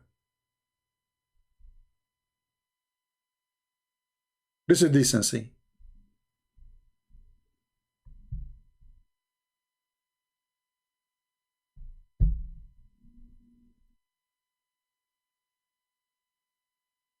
So you ask your husband, did you sleep yesterday with different women? Oh no, I swear by Allah. He asked you, did you sleep with different men yesterday? No, I swear by Allah. Because it's licensed to you to lie. We are decent. I mean, you for sure you are decent. Here we go.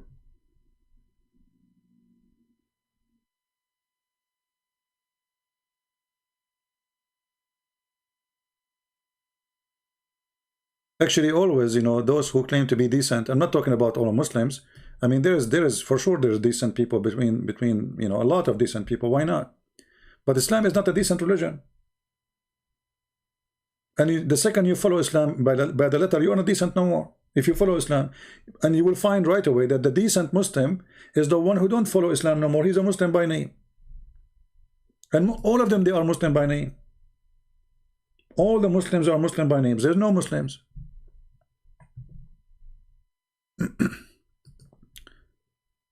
Adultery is punished by death. That's a lie. That's a lie. You see, Ruqayya, you said you believe in the Quran only. I mean, just to show you your decency. You are a liar and you claim to be decent.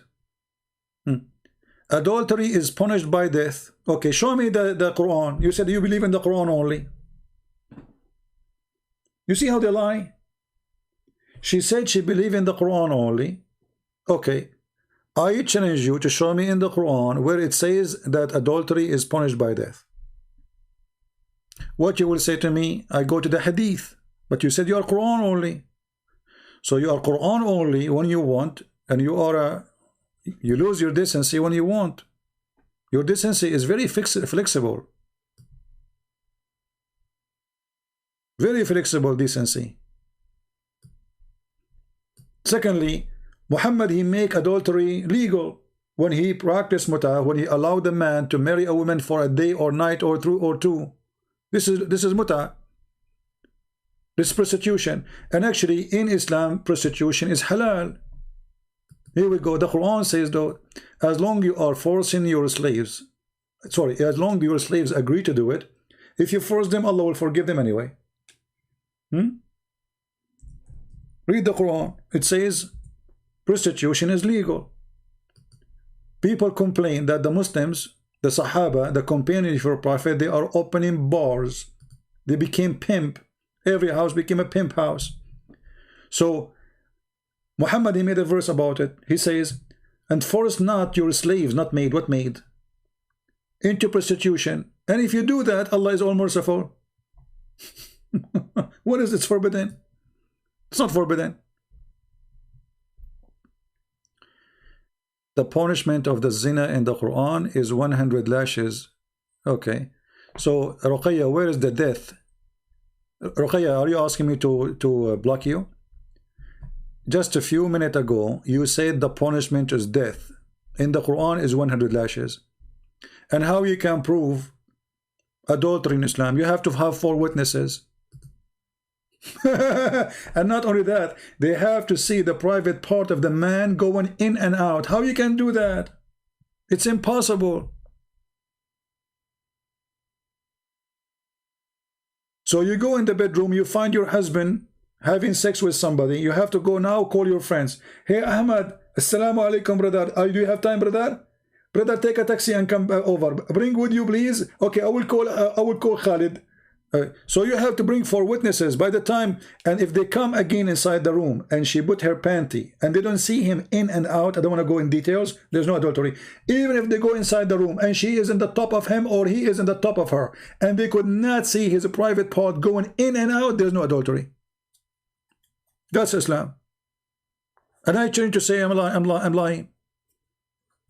You have to see the private part going in, and 4 guys, they have to see it. 4. Where am I going to get 4? What if they are under the blanket? There's a hadith about a guy. He came to the caliphate and he said to him, I saw her legs around his head like the ear of a donkey. I mean, what do you want more? Her head, her legs is around his head. He's on the top of her. He said, did you see him going in? No. He did beat the guy. The caliphate, he did beat him. Because there's no proof. I mean, look, what? The woman's legs around his neck. And he is in the top of it and they are doing it. The caliphate said, did you see his penis going in? He said, no. Beat him. They start beating him, the guy. And you say to me, in Islam we punish adultery. It's impossible to punish adultery in Islam.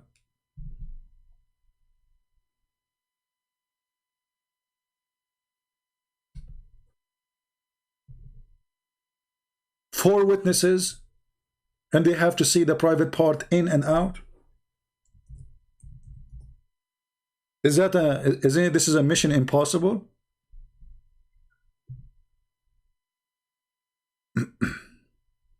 Here we go. Chapter 4, verse number 15. And those of your women who commit illegal sexual intercourse, okay, take evidence of 4 witnesses. Then you go and see how 4 witnesses, like what? They see them in the room alone, naked, on the top of each other. No. They have to see the private part of the man getting in and out.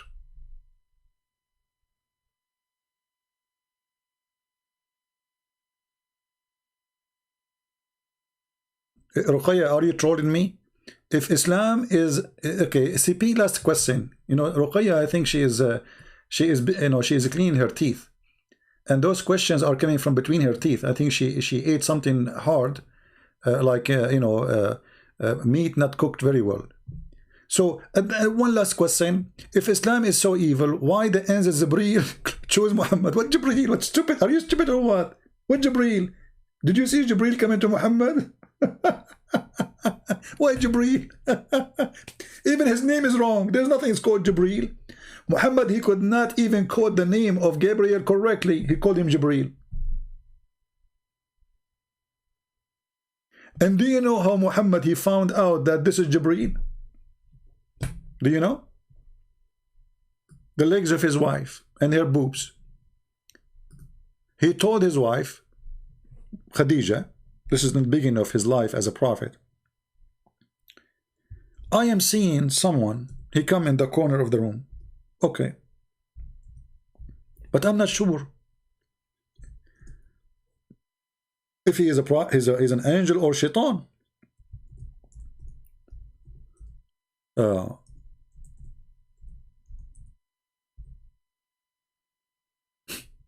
Khadija said? When you see him next time, let me know. And what we'll do? She will do striptease. This is the book of As-Sirah Nabawiyya, Ibn Hisham, page number 239, very number 1. A prophet, he examined himself as a prophet by striptease. By what? Striptease. His wife, she starts stripping, asking him to move in the top of her legs like a baby. And she asked him, do you see him? Get up, cousin, huh? Okay? If he come to you next time, Muhammad, tell me, okay? Jibreel, peace be upon him, came to him, and he used to do so. So the messenger of Allah, Allah pray on him and salute him. he told Khadija, Khadija, he came to me, but at that time they were not, it's Jibreel, they are not sure yet. So she said to him, get up, cousin, get up and sit in my left thigh. Like, what? What? Sit where? Even your prophet inspiration is sexual. The angel been tested by the striptease, and then he said, so Messenger of Allah, you know, he get up and sat on her. She said to him, do you see him? He said, yes, I see him. She said, okay, turn and sit in the other thigh. And then the Prophet, Allah prayed on him, and not for him, but, sorry, for him, not to him. He said, do you see him? He said, yes. Still I see him. And then he turned and sat in the right thigh. And she said, do you see him? He said, yes, I see him. Brother and sister, this is the most advanced technology at that time of the Prophet. At that time, there was no X-ray. At that time, there was no machine. At that time, there was no way to find out if this is an angel or not. So the Prophet, he was confused. And he was not sure. And now his wife, she's doing striptease. And now you will learn how the benefit of striptease, to encourage all the women to do striptease to their husband. Because this is the only way to find out if the breed is there or not. What a stupid cult. She said, so he turned, and he sit in my lap. You see the translation here coming stone. So she said to him, he sat in the top of her now, it's sexual position. Boom, boom. She said to him, and she took off her clothes. Do you see him? He said, yes. And now she will take off her clothes. She took off her, translation is not coming right. And he is on the top of her now. And she said, do you see him? Now this was like the end of the movie. Do you see him? Muhammad, he said no. Khadija, she said, oh, approved, glory to Allah. This is for sure is coming from Allah. Translation, it says gospel, which is not true. Okay? I swear by Allah, this is an angel. This is a prophet of God.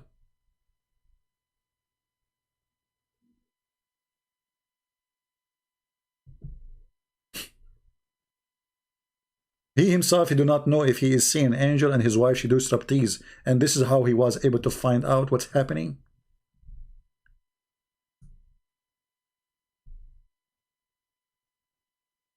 By the way, I see somebody in the corner. But what I can do, I mean, I don't have a woman here to do what Khadija did to him. I'm unlucky. Mockery and insult, is that what Jesus taught you? Look who is talking, the one who called us kuffar, the one who called us in the Quran pigs and monkeys, the one who called us a hypocrite, the one who called us a najis, which means filthy. He's talking about mockery. Get out of here, coward, hypocrite.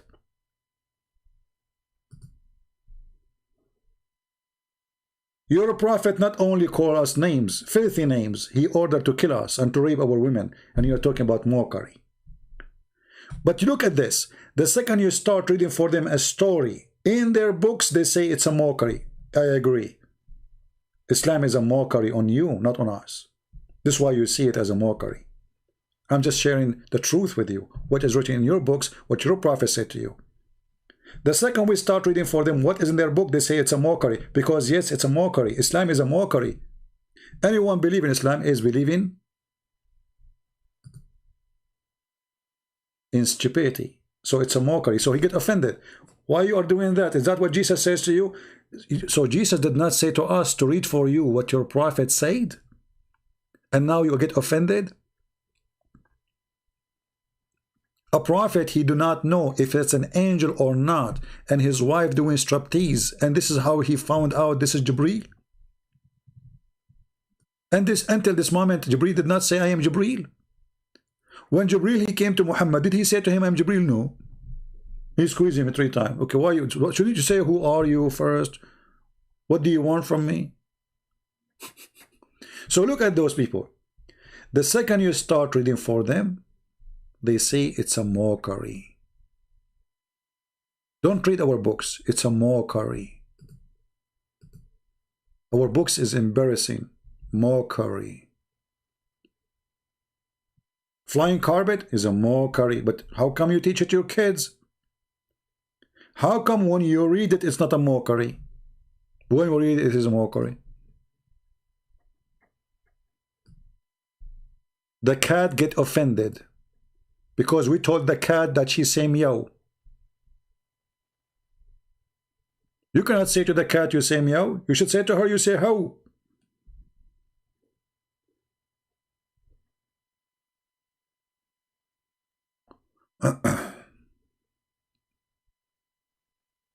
Chapter 3 verse number 45.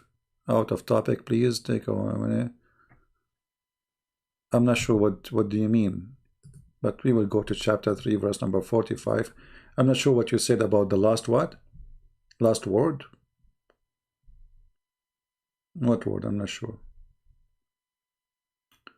It says here, إذ قالت الملائكة يا مريم إن الله يبشرك بكلمة منه اسمه المسيح عيسى بن مريم وجيها في الدنيا والآخرة من المقربين. So the angel says to Mary, verily Allah give you a glad tiding of a word, and here between bracket they say be, which is a lie. That's not in the Quran. His name is Jesus, not Isa. There's no Isa here. This is fast translation. I'm not sure why we lost connection. Okay. Let me turn off some programs. Yeah. Am I heard, guys?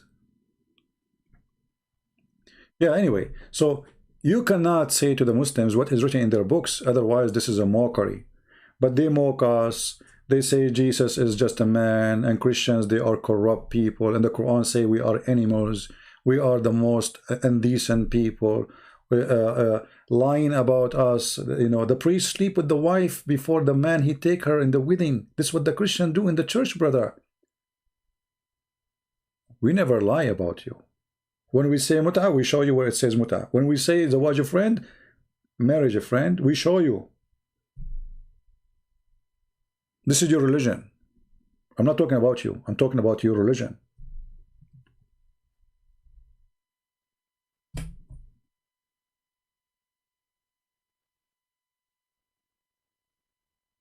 Please read Quran story about Jibreel and not a stupid prono online you find. You know, Ruqayya, I have to block you because obviously you're just a joke. Where is the story of Jibreel in the Quran? Can you show it to me? There's no story about Jibreel in the Quran. The only place I found it in the Quran, you call it about Jibreel, is this. Jibreel taking a rope and coming down from the sky.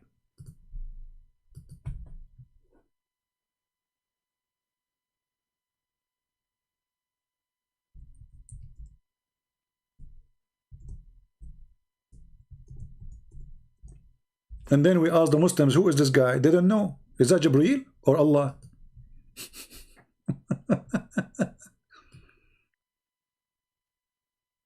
It says Fatadalla. Look at the translation. Look at this funny translation.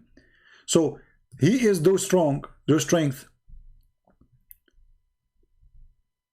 You're okay. Look at this crazy chapter. Look at this stupidity. By the star when it goes down. When the star go down, the star never go down. Get down where? On earth? So the stupid author of the Quran think the stars fall on us. This is a meteor, this is not a star. So, and why Allah he swear by the star when it's come down? No answer. What the point? And then he says, your companion Muhammad is neither deceived and he is not erred. Nor he did speak of his own desire. Okay. It's only inspiration. How is inspiration if Jibreel coming to him and delivering the message? Inspiration if God speak to you directly in your head, not even by words. That is inspiration. But inspiration is a guy come to you, squeeze you, and tell you read. This is inspiration? Since when? So even the word is wrong. And then it says here, He has been taught the Quran by one mighty in power. Jibreel is one mighty.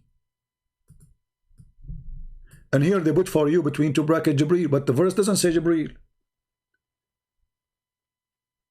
And there's no way Muhammad talking about Jibreel. Because Jibreel is one mighty in power.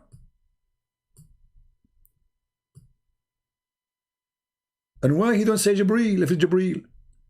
And then he is Dhu Murrah. Okay, what does that mean?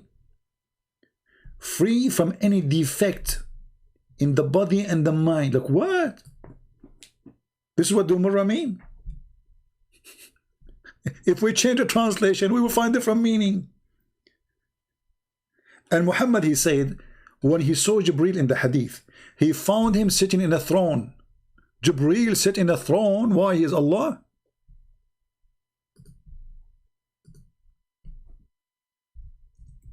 Throne of what?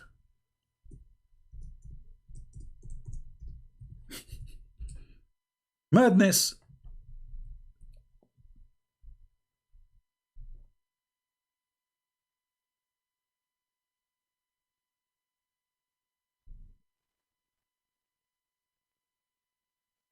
Let me find you the hadith.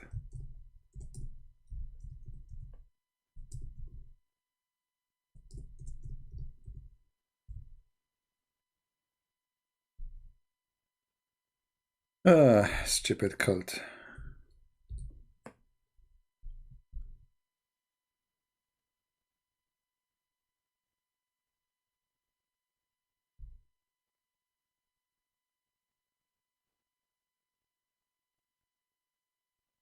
Let us find it. Hold on, give me a second.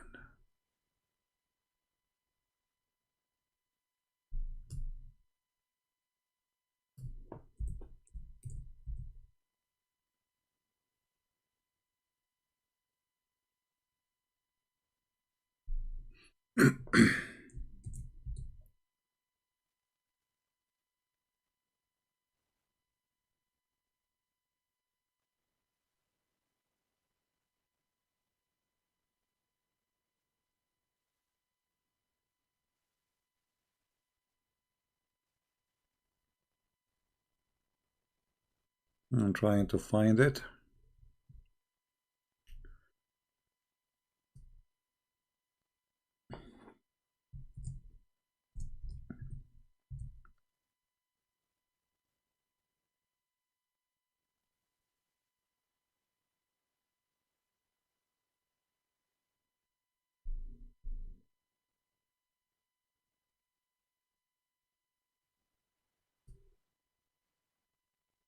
Anyway, the Quran itself, it says that he is on the throne.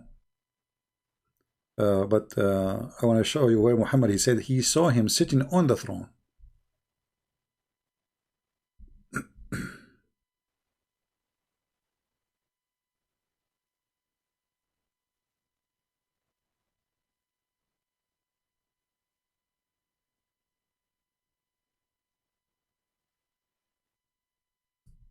Let us see.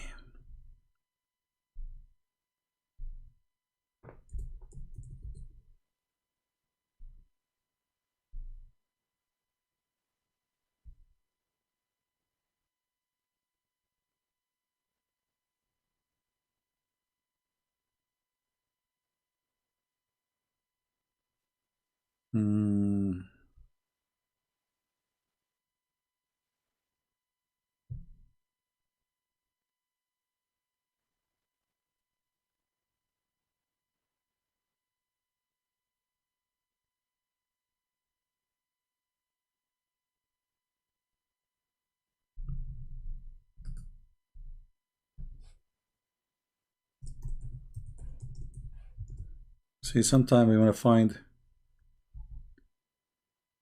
a hadith. It takes time, but it's okay.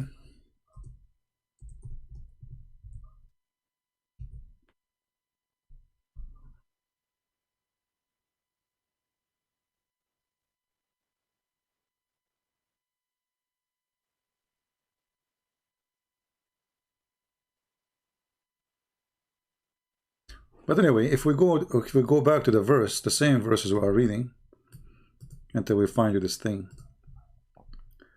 where it says the owner of power. Jibreel is the owner of power. And then, and high rank, and then they put between bracket Allah. But nowhere it says Allah in the Quran. And the Lord of the throne. You see, it says the Lord of the throne. This is Jibreel. Anything you are seeing right now between two brackets is not in the verse.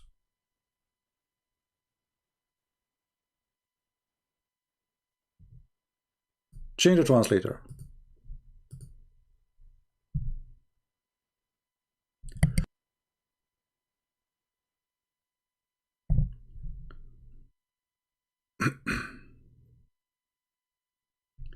Let us see what translation. Let us see Biktal. It's a miracle when you try to change the translator, you know. Mighty established in the presence of the Lord of the throne. This is what it says? Okay. One, to be obeyed. You obey Jibreel? You obey Jibreel. What is this? Who is this one we're talking about?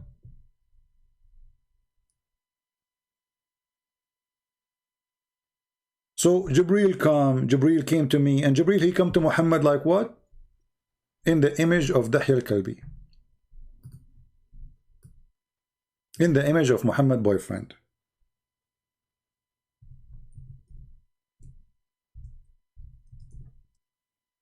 So anytime the Muslim, they see his boyfriend is sleeping late at night with him in his house,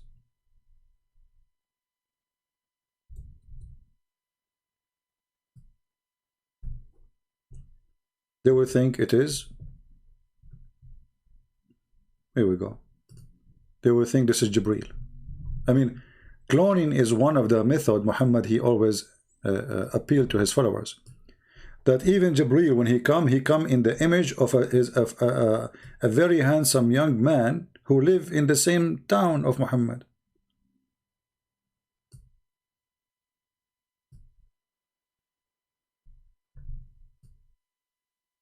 Even Jibreel is a clone. Jesus was a clone. Jibreel is a clone. I mean, everybody is a clone. How we can believe that Muhammad is Muhammad? Maybe he's a clone too. Even Muhammad, he said that there is a shaitan, his name is Al-Abyad. He cloned Jibreel. Which means shaitan, this shaitan who his name is Al-Abyad, he cloned Jibreel. And he come to Muhammad as Jibreel.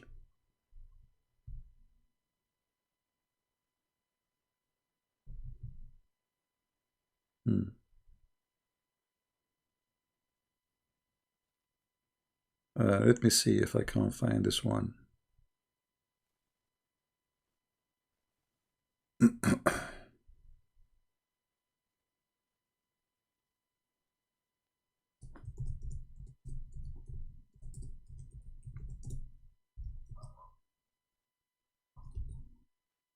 Let us see.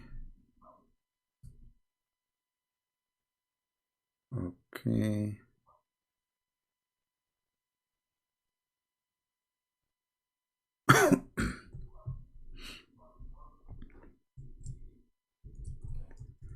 See how much work you need to do when you are trying to teach. Search for reference, look, your eyes hurt, and then nobody watch. Why? Because we don't have a picture. Okay.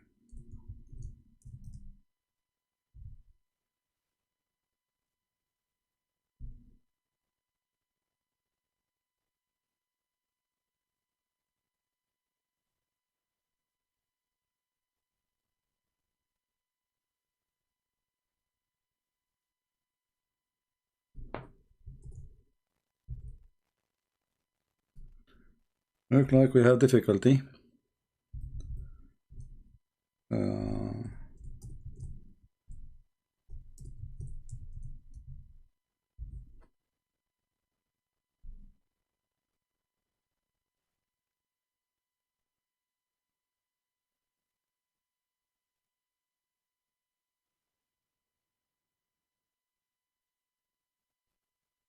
Okay, let's see here.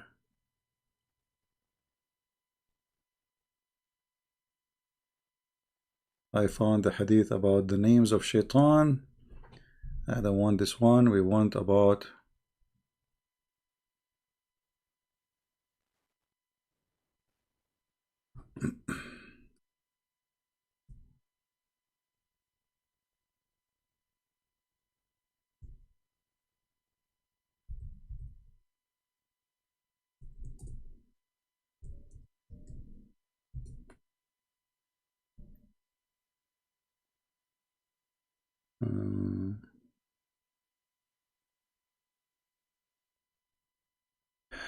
I forgot really the which volume. I'm just trying to find. I'm sure when I'm done, I will find it right away. When we are done, like there's no podcast.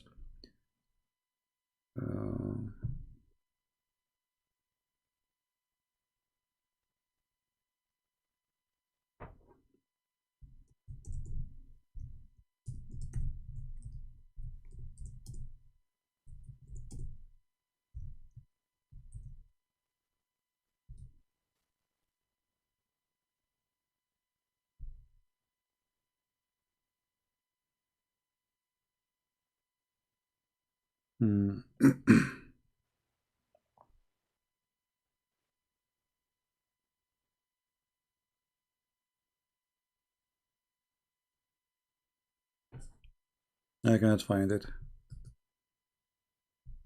And now the Muslim, they say, see, you cannot find it.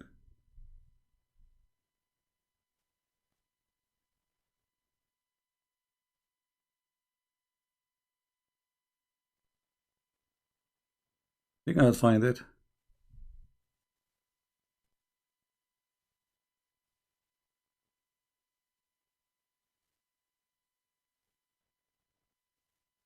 Maybe somebody find it. The funny, I am the one who gave you all the links, and then when I need it, I isn't it funny? Like, you know, I am the one who give them reference, and later they are the one who will give it to me. So because I cannot find it. Let me see. Hold on. Still, I want to find it, but I believe the reason is not coming because we are searching the wrong one, the wrong search. You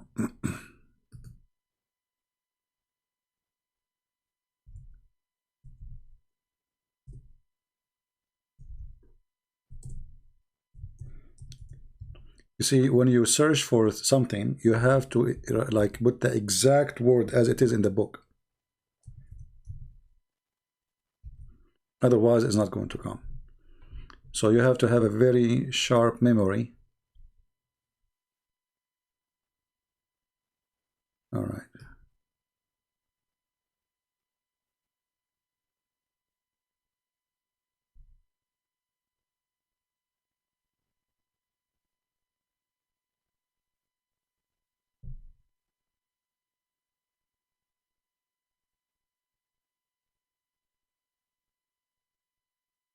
I think we found something. Hold on.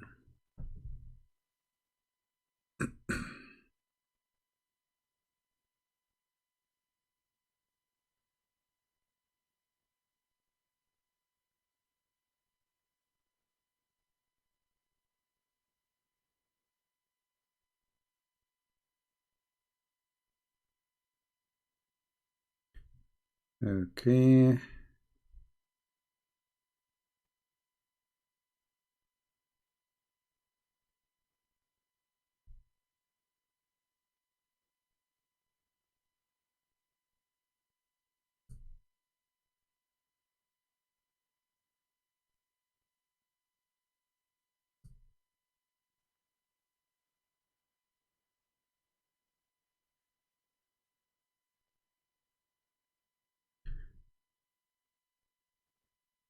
Maybe we can find this one is in the hadith. Let us see here.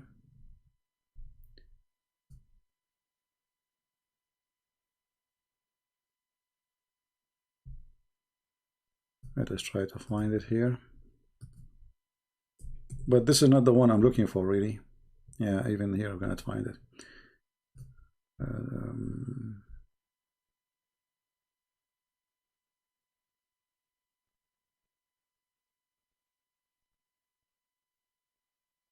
I can find them in Arabic, but not in English. Yeah.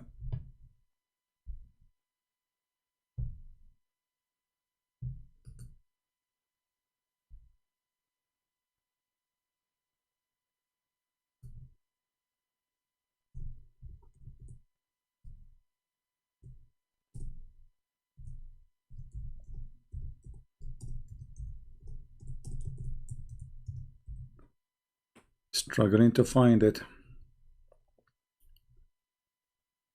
Let's see.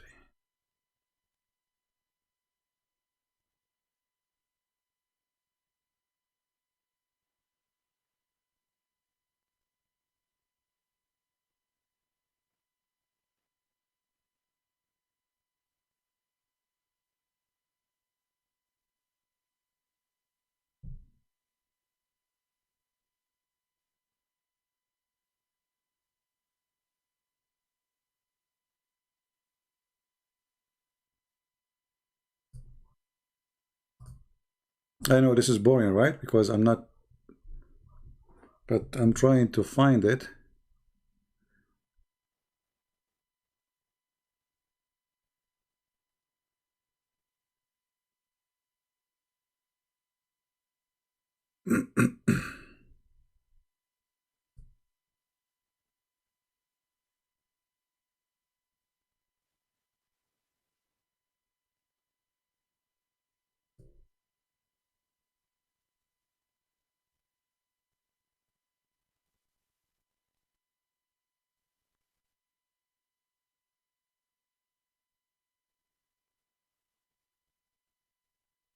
Oh boy. That's it. We are stuck.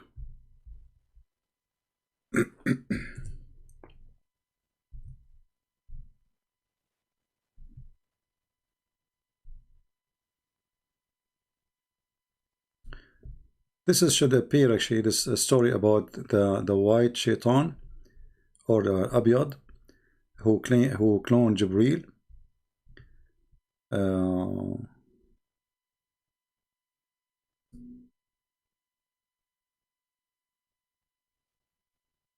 This should be in the interpretation of the Quran. There we go. Finally we found. Unbelievable. Give me a second.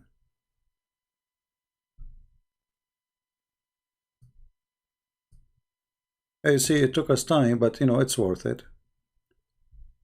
All right. Finally, I found the reference. All right. This is the book of Tafsir al-Baghawi, volume number 3, page number 294. I will post the link, so next time if we look for it, I don't get dizzy. You see, because I forgot the issue, the reason the search is not coming, I forgot the volume number, and for sure I don't remember the page, but I forgot the exact sentence, because when you search you have to find that, you have to type the whole sentence, not only a word. So here it says, so this is the interpretation of the chapter of Al-Hajj, and verse number 54 to 58. It says here that Shaitan, his name is Al-Abyad, he came to Muhammad and he gave him the satanic verses. Let us translate to English.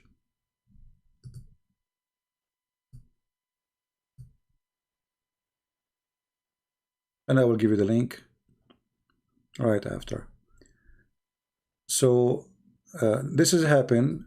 The devil, he cast in the tongue of Muhammad satanic verses. And it says here, let us see where it says, the white.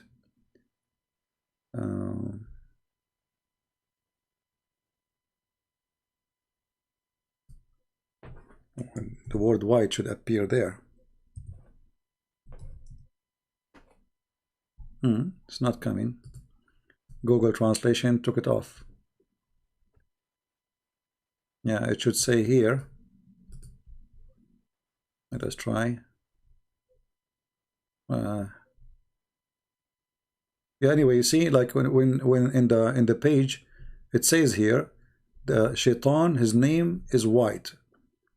But in the translation, inside the page, it doesn't show. I don't know why. All right. So this is Tafsir al-Baghawi, verse number, chapter of Al-Hajj, verse number 52. A shaitan, he came to him, his name is white. He is the one who do that. I will find the reference where it says that he came to him. So what he did, the shaitan, he cloned Jibreel. So when Muhammad, he thought this is Jibreel because he looked like Jibreel. And that's why they call him white. Why? Because he came to him as a white person. When shaitan in Islam is a black person. So he cloned Jibreel, he come as a white person, and he gave Muhammad satanic verses. And this is why Muhammad, he accepted those verses to be from Jibreel, because he's white. And he looked like him. True story again. So Muhammad here trying to find an excuse why he received satanic verses. He claimed that shaitan, he come to me in the image of Jibreel. Okay, so how I know? And he is white, so he was a white person.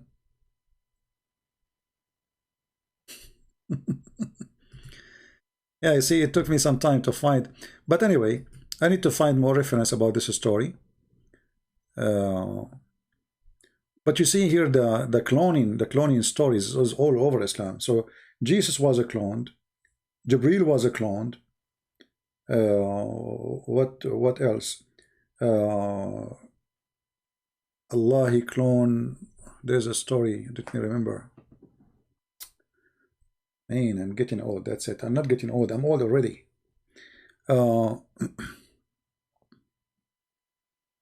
This interpretation rejected by most of Muslim scholars. Oh, okay. And who is the scholars who say that? Can you show me? Al-Baghawi is the teacher of Ibn Kathir. You know what, Ruqayya, I think you're a troll. I don't think even you are a Muslim. Just go. Take care. I don't like people to troll here. Yeah, one of you is inviting me to join somebody group, you know, but then in Indonesia, I don't join group, sorry. Al Hayat TV. I receive a message. Please don't send me messages, guys, in Paltalk. I'm not going to read them even. But I don't join. I don't like to go in live broadcast with others. They can do their job. They can do what they want to do. You know, I don't enjoy interview style or, you know, group talk. I will enjoy it only if I have somebody debating me. But a bunch of Christians talking and all of them, they agree together, this sounds like a Muslim dialogue. You know, the challenge is to debate a Muslim and to show him he's wrong, not a bunch of guys who agree with each other. And you know, that's why I don't like those things. I get invitation from many people.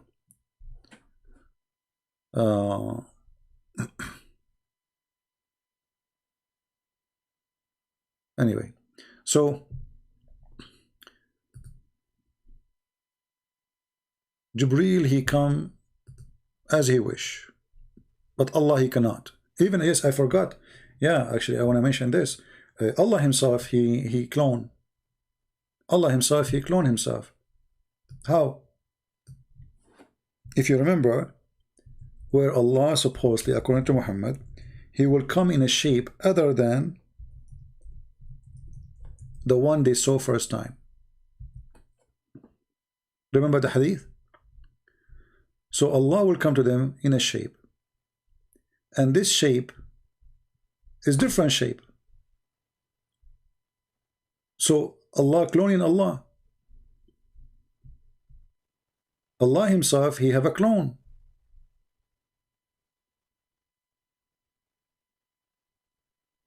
You see, those are a clear reference. Look at this one. shape other than the one which they saw first time. Which the shape you saw first time?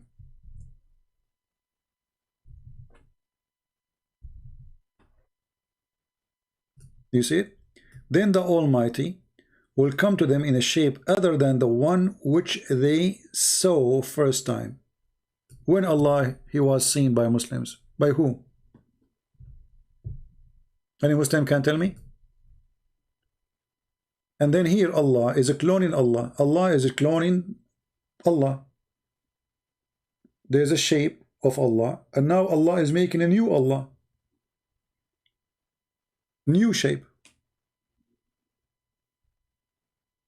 Right? Searching Truth, chapter 24, verse number 40. My friend, in that verse it says there is a cloud. What does the cloud have to do with the deep sea? Don't you see? It says it's stormy and the cloud. So obviously it is. He's not talking about the dark deep in the sea as the deep sea. He's talking about like when it's dark in the sky and the waves are coming like crazy. Then because the storm is so crazy, the cloud is the one forbidding the sun from coming. So you can't even see your arm. My friend, the answer is always there. When Muslim they make a fabrication, you can get them busted in the same claim. Same claim is the one you can read the verse and then you will laugh. And then don't forget to read the verses after it, because the verses after it will show how stupid Allah is. Aka Muhammad. Allah, he send hails from mountains in heaven. Always when Muslim they come to you with something, get them busted from the same claim. This is the verse. Read it.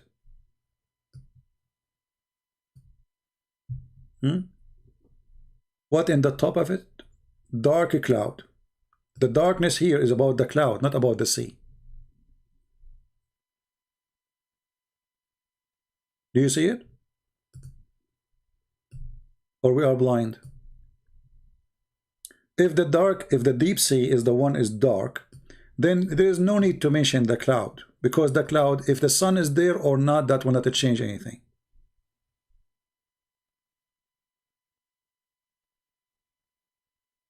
Did you hear me? The one who mentioned the question? I forgot your name. If the Quran is speaking about what is in the deep sea, how dark it is, then there is no need to mention the cloud. And the cloud in the darkness mentioned after the word cloud, not before. So how come the Muslim did not see the cloud and the darkness of the cloud, but they say the darkness there is the word go back to the sea? So what the point of the cloud?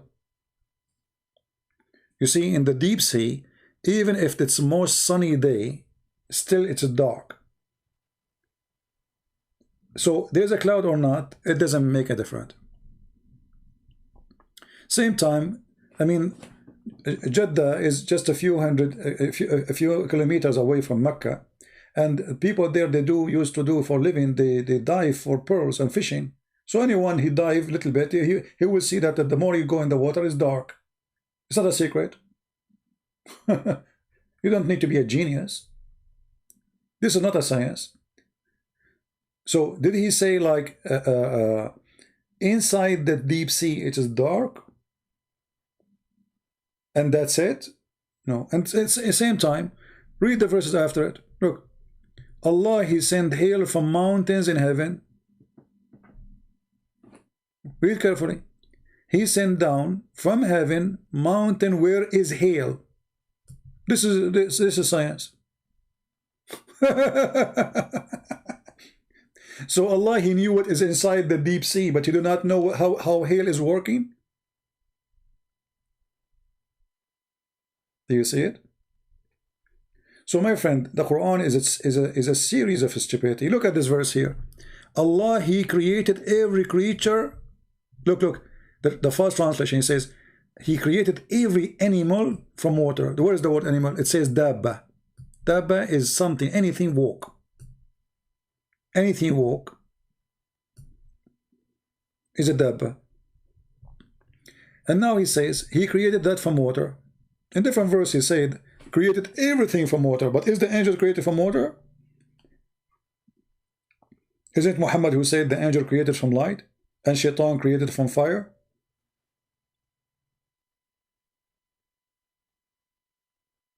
And then he says, and he created some who they walk in their belly. In which language you say walk in their belly? They don't walk in your belly, you creep.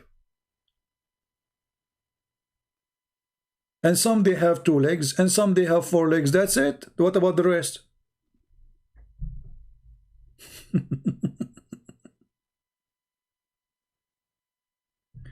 There's no need to call people names and say, shut up, you donkey, my friend. Why vendetta? Otherwise, we will give you time. Behave yourself, people.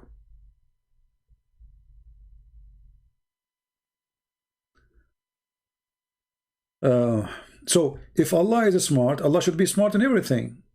But the same verse, the same chapter is full of stupidity. You know? Just read a few verses and you will find right away this is. But anyway, if you are bankrupt, you try your best to make a miracle out of nothing. If you go and read the interpretation for this verse, as an example, chapter 24, verse number 43.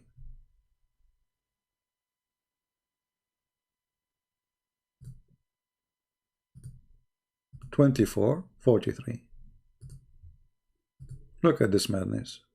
How come the Muslim don't make a video about it? Or Allah is smart in one place, they don't want to talk about the rest? Just 2 verses after it. They don't want to mention it because it's horrible. Okay. Where Allah He send, how He make hail. He have mountains of hail in the sky. Read it. He sent down from the heaven mountain wherein is hail. He says he sent down hail from mountains in heaven. Do you see it? Is that how hail is made?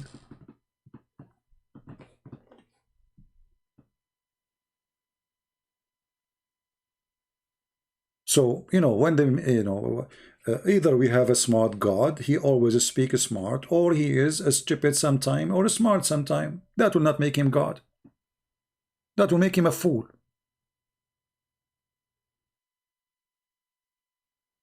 Right?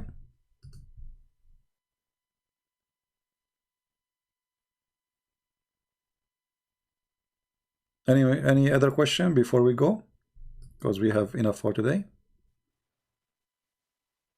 Allah do not know how the sperm, where the sperm is coming from. Allah, He think women have a sperm coming from their ribs. Allah, He think the sun set in murky water. The Muslim, they try to say their best. Oh, Alexander the Great, he thought. Where it says that? Show me. Where it says he thought. He says he found it. Allah is talking. He found it. Sitting in murky water. He found it. Not he thought.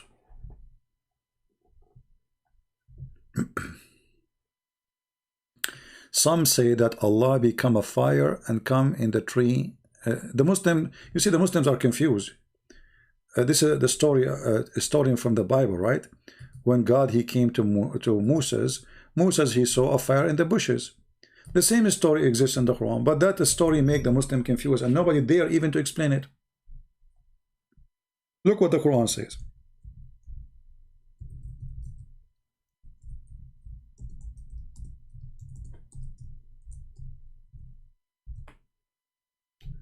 Chapter 27, verse number 8. It says, so when he reached the fire, so Moses, he saw a fire from far away. So when he saw the fire, he came close to it. And then it says here, blessed is the one in the fire and who is ever around it. Muslims, who is inside the fire?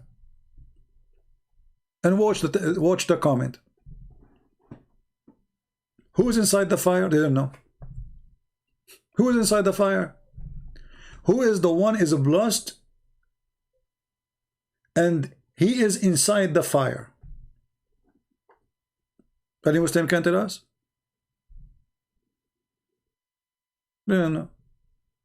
So if you start reading the interpretation, you will see every Muhammadan give you his own interpretation.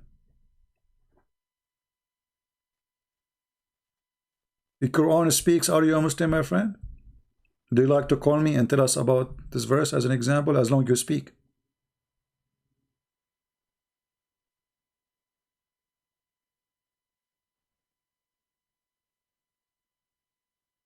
Didn't know. So if Allah is inside the fire, that is funny. Because what he is doing inside the fire. If Allah is the fire, then say so. The tree, when Moses came to the tree said, the tree spoke. A voice came from the tree, from the holy ground. I am Allah. Okay, wonderful. What was in the tree? There's a fire. Who was in the fire? Plus is the one in the fire.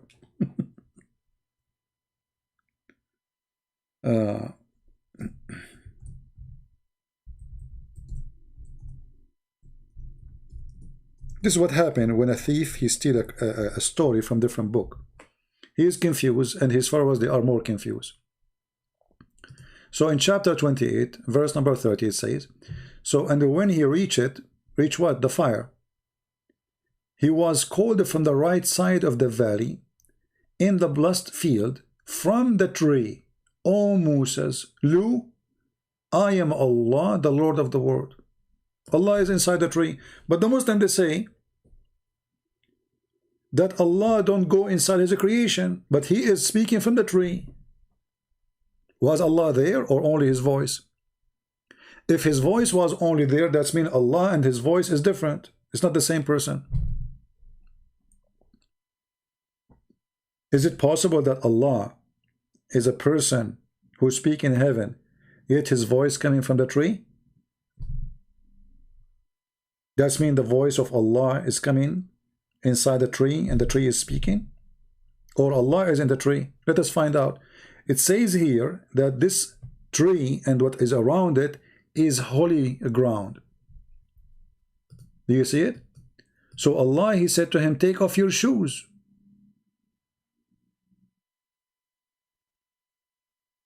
Like, why you want to take off your shoes? Because this is holy ground.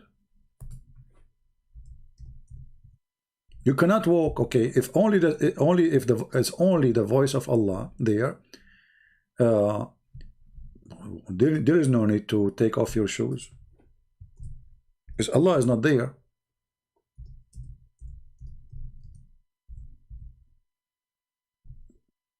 And the funny in the Quran, this is why you have to have a lot of knowledge, because the story is not in one chapter. As you see, look all over. You know, this is a different chapter. Chapter 20, verse number 12.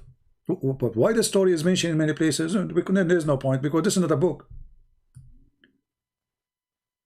So here it says, Moses, he saw a fire from far away. He said, he told to his family, I'm going to go and get a fire, because he don't know, he don't have a fire with him.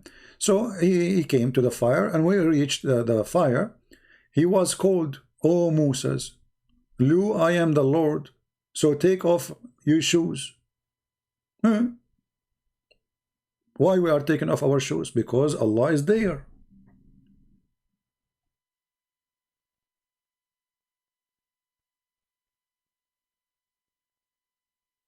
And the funny here says, there's no Allah but me. There's no God but me. Okay.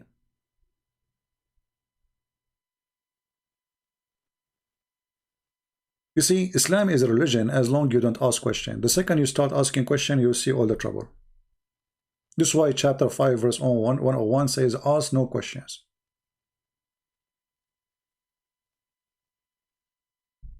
Any Muslim can tell us why Moses have to take off his shoes. Is Allah is there or he is not there? And wait for the answer. Maybe it's going to come next year.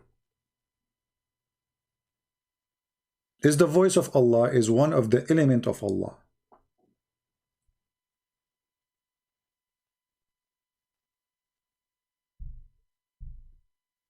Is the voice of Allah is holy? Is the voice of Allah is Allah? Is the voice of Allah is just a voice, which means energy, like every energy? If it is, why the guy is taking, he have to take off his shoes? And then when they say to you that Allah don't go inside his creation, then we find Muhammad says that Allah, he come every night in the third part of the night. He come down to the lowest heaven.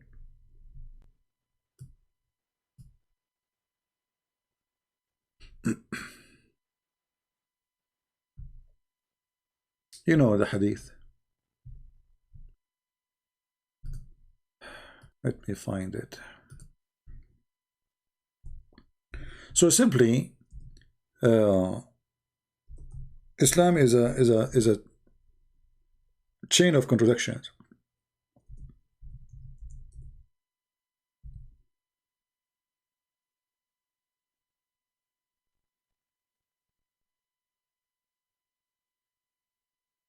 It's a chain of contradiction. And nothing match. The story does not match the story. And the belief does not match the belief. So how God can be a man? Why? Because he cannot, God will not enter as a creation. It's an insult to God. Allah is big, Allah is Akbar. And then we find that Allah, he go and he come every night. He come where? In the lowest heaven. Where Allah he live right now? He's homeless? Is he inside his creation or outside of the creation? Muhammad, he says Allah in the seventh heaven. So this is his creation. Our Lord, the blessed, the exalted, descended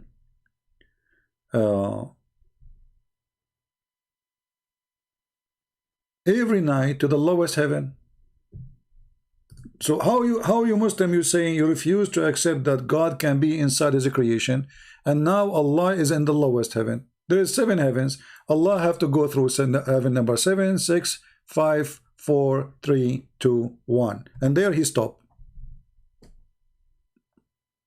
Do you see it? So simply, Islam is a collection of legends and stories, and there is no religion, because Islam does not match Islam. So do Muhammad know what he's talking about? Can Allah be inside his creation or not? When the Quran says that after Allah he finished creating the earth, he went up to heaven, so where he was? That means he was inside his creation. When you say he went up, that means he was down. Correct?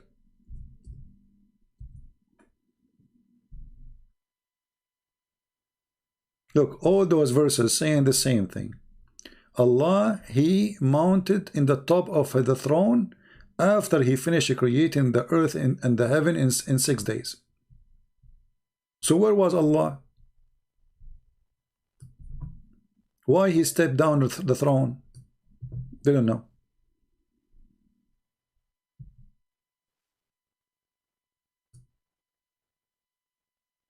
And the funny here says, will you not remember why we were there? Did we see Allah go into the throne? I mean, when you say to somebody, don't you remember?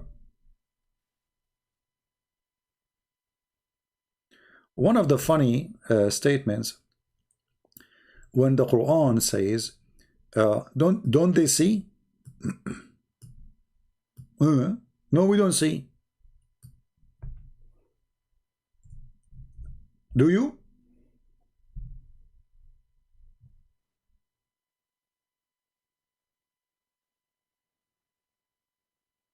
Muslim, did you see when Allah he created the earth and the heaven? No. So why the Quran says, did you see?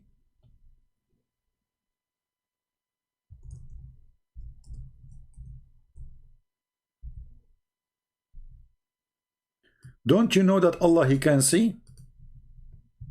How Allah can see?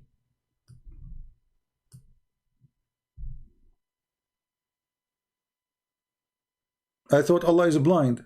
I'm surprised now.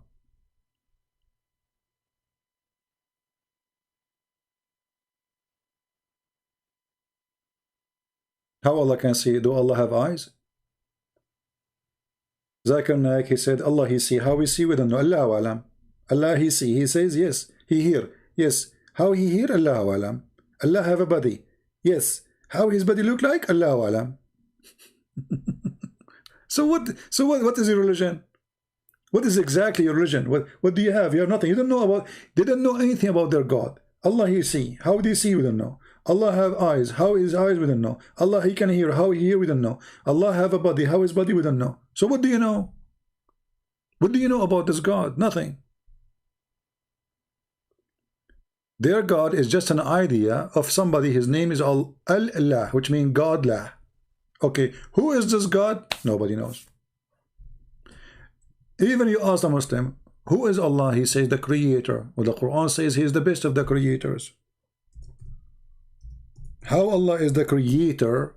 When you say the creator, that's mean all inclusive. Exclusive, sorry. I mean, it means it's him, only him. No, there's no other creator.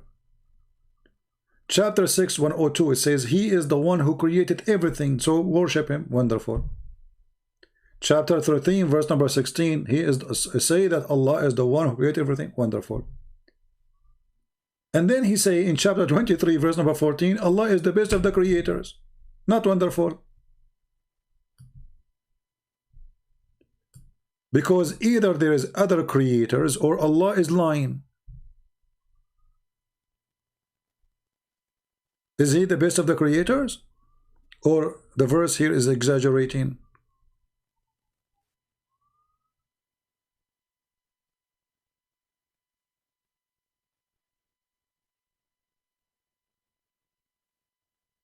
Any Muslim have an answer? You see, if I say I am the best teacher and I am the only teacher, that's mean I'm lying. I'm not the best.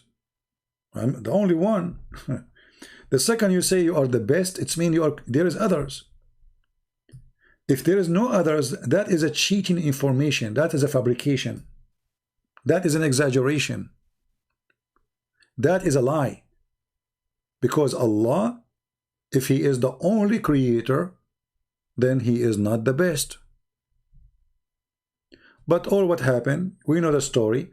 The inscribe of Muhammad, when he heard Muhammad saying this, which is very funny, stupid verse,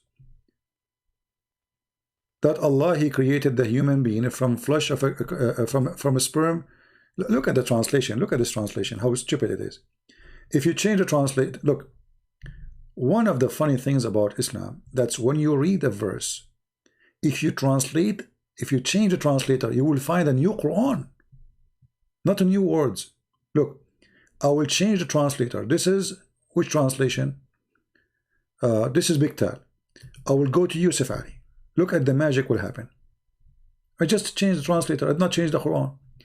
Then we made the sperm into a clot of congealed blood. What kind of God he say that? The sperm became congealed blood? This is how the baby, the first step of the baby is sperm become blood. That's God talking supposedly. And then we made the blood, the dead blood, congealed blood, into a lump. Then we made out of the lump a bones. And then we closed the bones.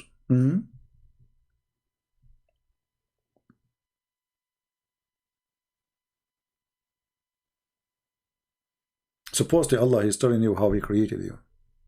So, and then he says he is the best. And look, we just changed the translator. Look what happened. The best to create. Where is the word the creators is gone? You see? We changed the translator. The word the creators is gone. Liar. So, to make it simple, Islam is a collection of stupid stories. All of it is a theft. Muhammad is nothing but a if he exists. I'm not sure if he exists anyway. But I don't discuss this topic about his existence because it doesn't make any difference. There's hundreds of millions believe in him, exist or not. So I discuss the stupid things he said, not if he exists or not. But if you look with me for a second, you will find that everything there is wrong. When you say I am the best of the creators, And you know, when Allah he says he is the one who created everything, so why the Quran says that Jesus says I create for you? Didn't Jesus in the Quran says I create for you, and then it says by the permission of Allah? That doesn't matter by permission of Allah or not. He is a creator. Jesus is a creator.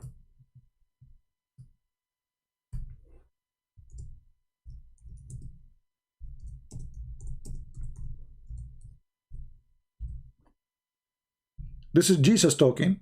Says I create for you. He did not say Allah will create for you. I came to you a sign from your Lord. And then he says, I make for you out of a clay, as it were a figure of a bird. And I breathe into it. You see here it says, they don't say, it should say, and I breathe into it, and it become a bird. I.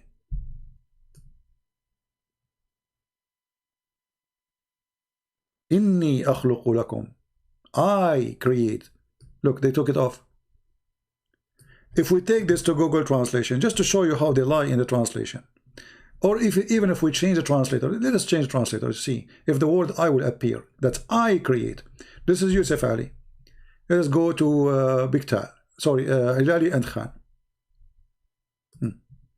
What happened? Let us see. And we'll make etc. It says, I have come to you with the sign of your Lord.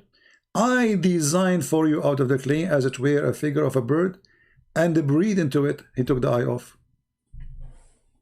You should say, and I, not design. Where it says the word design, it says, I, ana akhluq, inni akhluq, I create. Look, they are avoiding to say the word I create.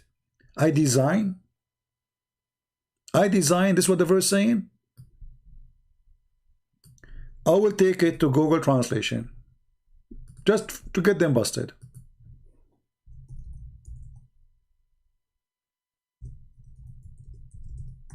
Give me a second to open it. All right. So this is Google translation. I will copy the words as it is. إني أخلق لكم من الطين كهيئة الطير. Copy. Does it say I create? Let us open the screen for you. Here we go. I will copy in the front of you. Does it say I create? Why they are saying I design? Because it's embarrassing. Jesus is the creator. So we go to Google translation. We paste the text as it is. Do you see the word I create? If you read all the translation, you will not find the word I create. Check it out. I don't know if you will find it. But we keep trying, we keep changing translation. We don't find where it says I create. Why they don't want to show you that the Quran is saying that Jesus said I create? Any Muslim can tell us? For this is very embarrassing, because if Allah is sending a miracle to Jesus, then Jesus is not a creating. So this is a false statement. Correct? If I fashion for you, I am not creating. If I fashion a mud, that is not a creation. When I say I create and I breathe, you see the word I in translation is gone again. All the I, where Jesus he is speaking, it's gone. I create. I breathe into it. I. Who is breathing? Jesus, not Allah. If Allah is the one doing the creation, then Jesus he fashioned it. Allah he blew the soul in it. Okay, that makes sense. But the one who blew the soul in the clay is Jesus. So from the breath of Jesus life come. How that can be if Jesus is just a man? The Muslim, they say the verse says by Allah permission. Well, you give me permission to drive a car or not, it doesn't change the fact that I can drive cars. So if you are saying to me that Allah, he gave Jesus ability to create, that means we have two creator. And one of the unique things about God that he can create. So Jesus, he is a unique person anyway, for he can create like God. But yet he's not God for you. So how he is not God, but he is a person who can do what God can do? According to this story here, right now in the space, we have a flying birds created by Jesus. Any Muslim can deny it? In the sky right now, there's birds, according to the Quran, created by Jesus.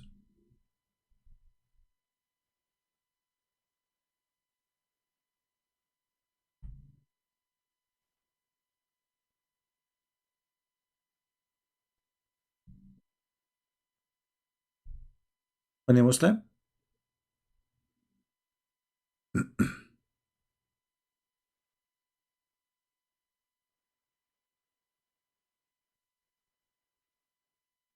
All right. All right, I think we have enough for today. This is one of the funny things about our broadcast. We say we are going to leave an hour ago, and it keep going. But what we can do, I mean, ideas come after ideas, a question, they come. This is why sometimes I like to disable the chat, actually. So from now on, I think what I would do, when I want to make the video short, I will disable the chat so I can keep it short. I said to myself, man, I mean, it is Saturday night. It's already, we are Sunday, actually. Saturday night. And I'm going to talk about Islam. I mean, come on, it's disgusting. But what I can do? So I said, okay, let me make it maybe half hour. And how long we are here now? Honestly, I have to disable the chat next time, maybe. To make it, when I decide to make it short, we will keep it on, the chat on, when I want to stay longer. If I want to make it short, I have to disable the chat. Forgive me. Because and sometimes chat is, you know, I mean, crazy. But anyway, I think all of you are convinced now, and now let us memorize what we learned. How Allah created the cat. Who remember? How Allah created the cat? Who remember? Nobody remember.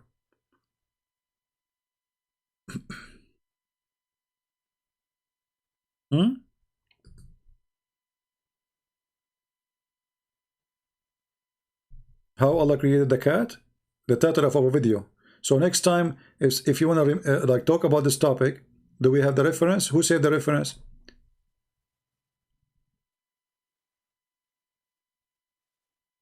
I'm waiting for the answer. Allah created the cat from the sneeze of the lion. Who saved Shaitan? Shaitan, he hold the donkey from his tail. So Noah, he allowed him to jump in the ship with the donkey. Why Allah created the cat? There was a mice in the ship. Noah, he allowed the mice to get in the ship with her husband. And the people, they were afraid that the mice will eat their food. So Allah, he inspired the lion after he gave him a fever to sneeze. And the second he sneezed, a cat came from his mouth.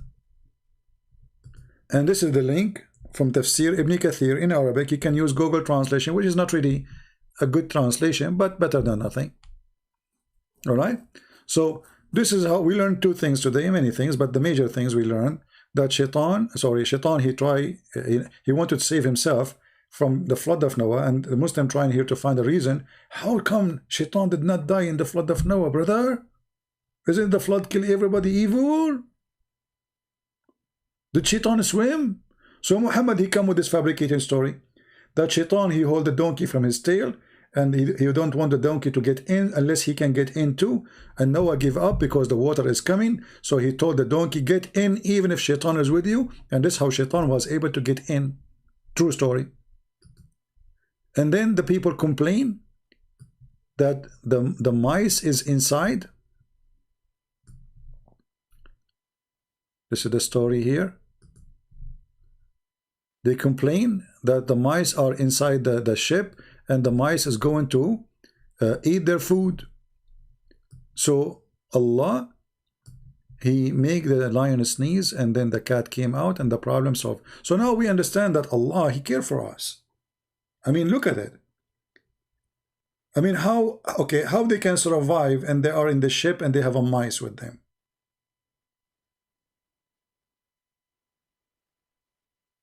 Allah found a solution right away. Allah, before that moment, there was no cat. Enter the flood of Noah, there was no cat. There was a lion, but there's no cats. But then Allah, He found that He missing something. When they told the story about the mice is going to spoil their food, is going to eat it. So Allah, He decided to do something fast in the moment.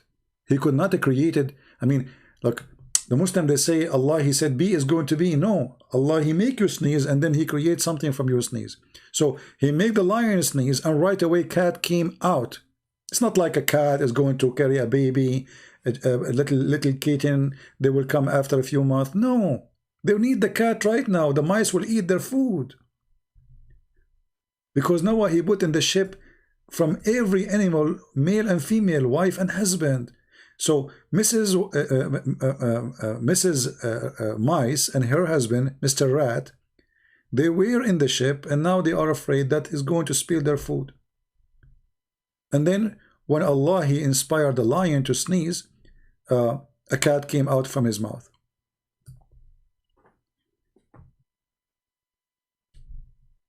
Very, very touching story. I don't know how many of you will convert to Islam after this.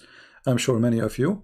And if you do, don't forget to sneeze, for Allah, He loves sneezing. This is the only God who loves sneezing. Have you ever heard of a God beside Allah loves sneezing?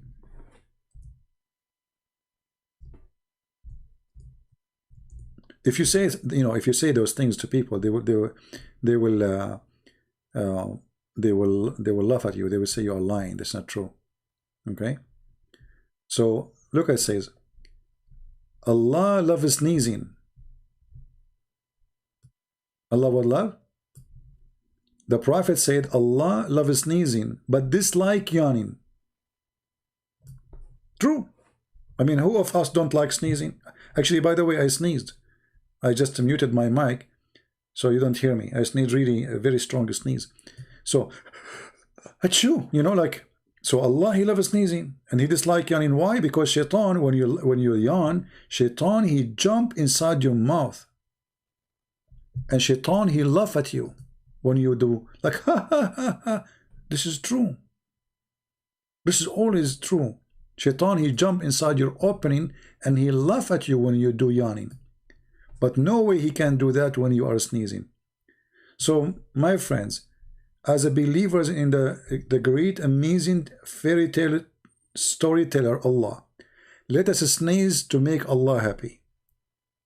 Can we join the club of sneeze for the sake of Allah?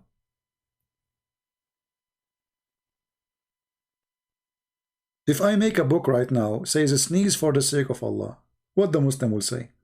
Can you blame me?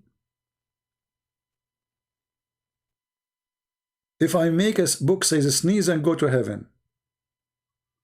If I make a book, it says the relationship between Allah and sneezing. If I make a video, it says why Allah do like sneezing. Any Muslim can answer me, why Allah like sneezing? Why Allah, He love it? Actually, it says He loves sneezing. Why Allah loves sneezing? Any Muslim can tell us? What a mystery. Don't you like mystery? Allah, He loves sneezing. That's unique. Not like the God of the Christians. He don't love sneezing. He didn't say anything about sneezing. There's a huge difference. Did the God of the Hindus says, or the gods of the Hindus says anything about, do the God of the Hindus love sneezing? I don't know. Do Buddhas love sneezing? Only Allah loves sneezing. This is the flu God. The more flu we have, Allah is happy. Like Allah now, I can assume now. Actually, I guarantee you that in winter time, Allah is so happy. He loves sneezing. Winter come, flu come, people sneeze, your nose start running, which is funny English. I mean, how in the world this English work? Right? Nose is running. What running nose? I mean, your nose is there. But anyway, the English is the same as the Quran. Sometimes the nose is running, the same as the stone of Moses who stole the clothes of Moses and start running. Anyway, things happen. So you know, I mean, we have to appreciate this sneezing. Love God. And now in winter, I can guarantee you that Allah is like having His best time, winter time. How many million sneeze a day, especially with Corona? Unbelievable. Allah is so excited. You know. Once I opened a chat room in Paltalk, I called it "Let us sneeze for the sake of Allah." The Muslims they went to Paltalk admins and complain. Why you complain? I mean, what's wrong with you? I open a chat. It's called "Sneeze, let us sneeze for the sake of Allah." You take the mic, you sneeze, we make Allah happy. Why you get upset? This is what your Prophet saying. Sneezing is from Allah, not only from the flu, it's from Allah. Don't you know that? Sneezing is from Allah. Look, read carefully. And as you see, this is Sahih. The sneeze is from Allah, the yawn is from Shaitan. True story. Can you have the chapter? My friend, anytime you watch my videos, you want to find those things, you can just type those words in the website. Just type exactly, let us say here, the sneeze is from Allah. Just, you know, type those words in the search engine and you will find the hadith. But anyway, I will give you that. I will give you the link. And actually, the admin is posting the link anyway.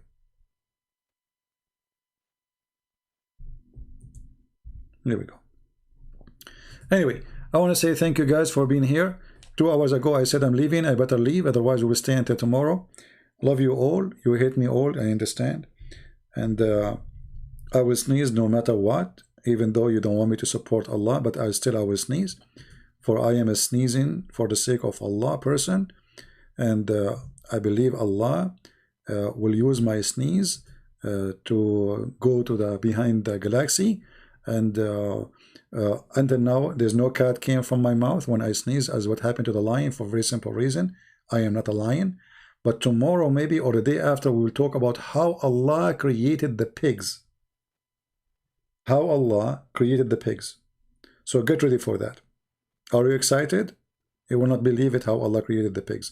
So now we learn how Allah created the dog from the spit of Shaitan, the cat from the sneeze of the lion, and soon how Allah created the pigs. And you will not believe it. Thank you very much for being here. May the Lord bless you all. You know, care for the Muslims, love them, don't hate them. Try to teach them and show them the truth, and the truth will set them free. We might sound like we are doing comedy here, but what we can do, Islam is a comedy, nothing in my hand. Change your books so I will not be laughing, because your books is laughable. I have to say. Thank you, God bless you, and see you soon again.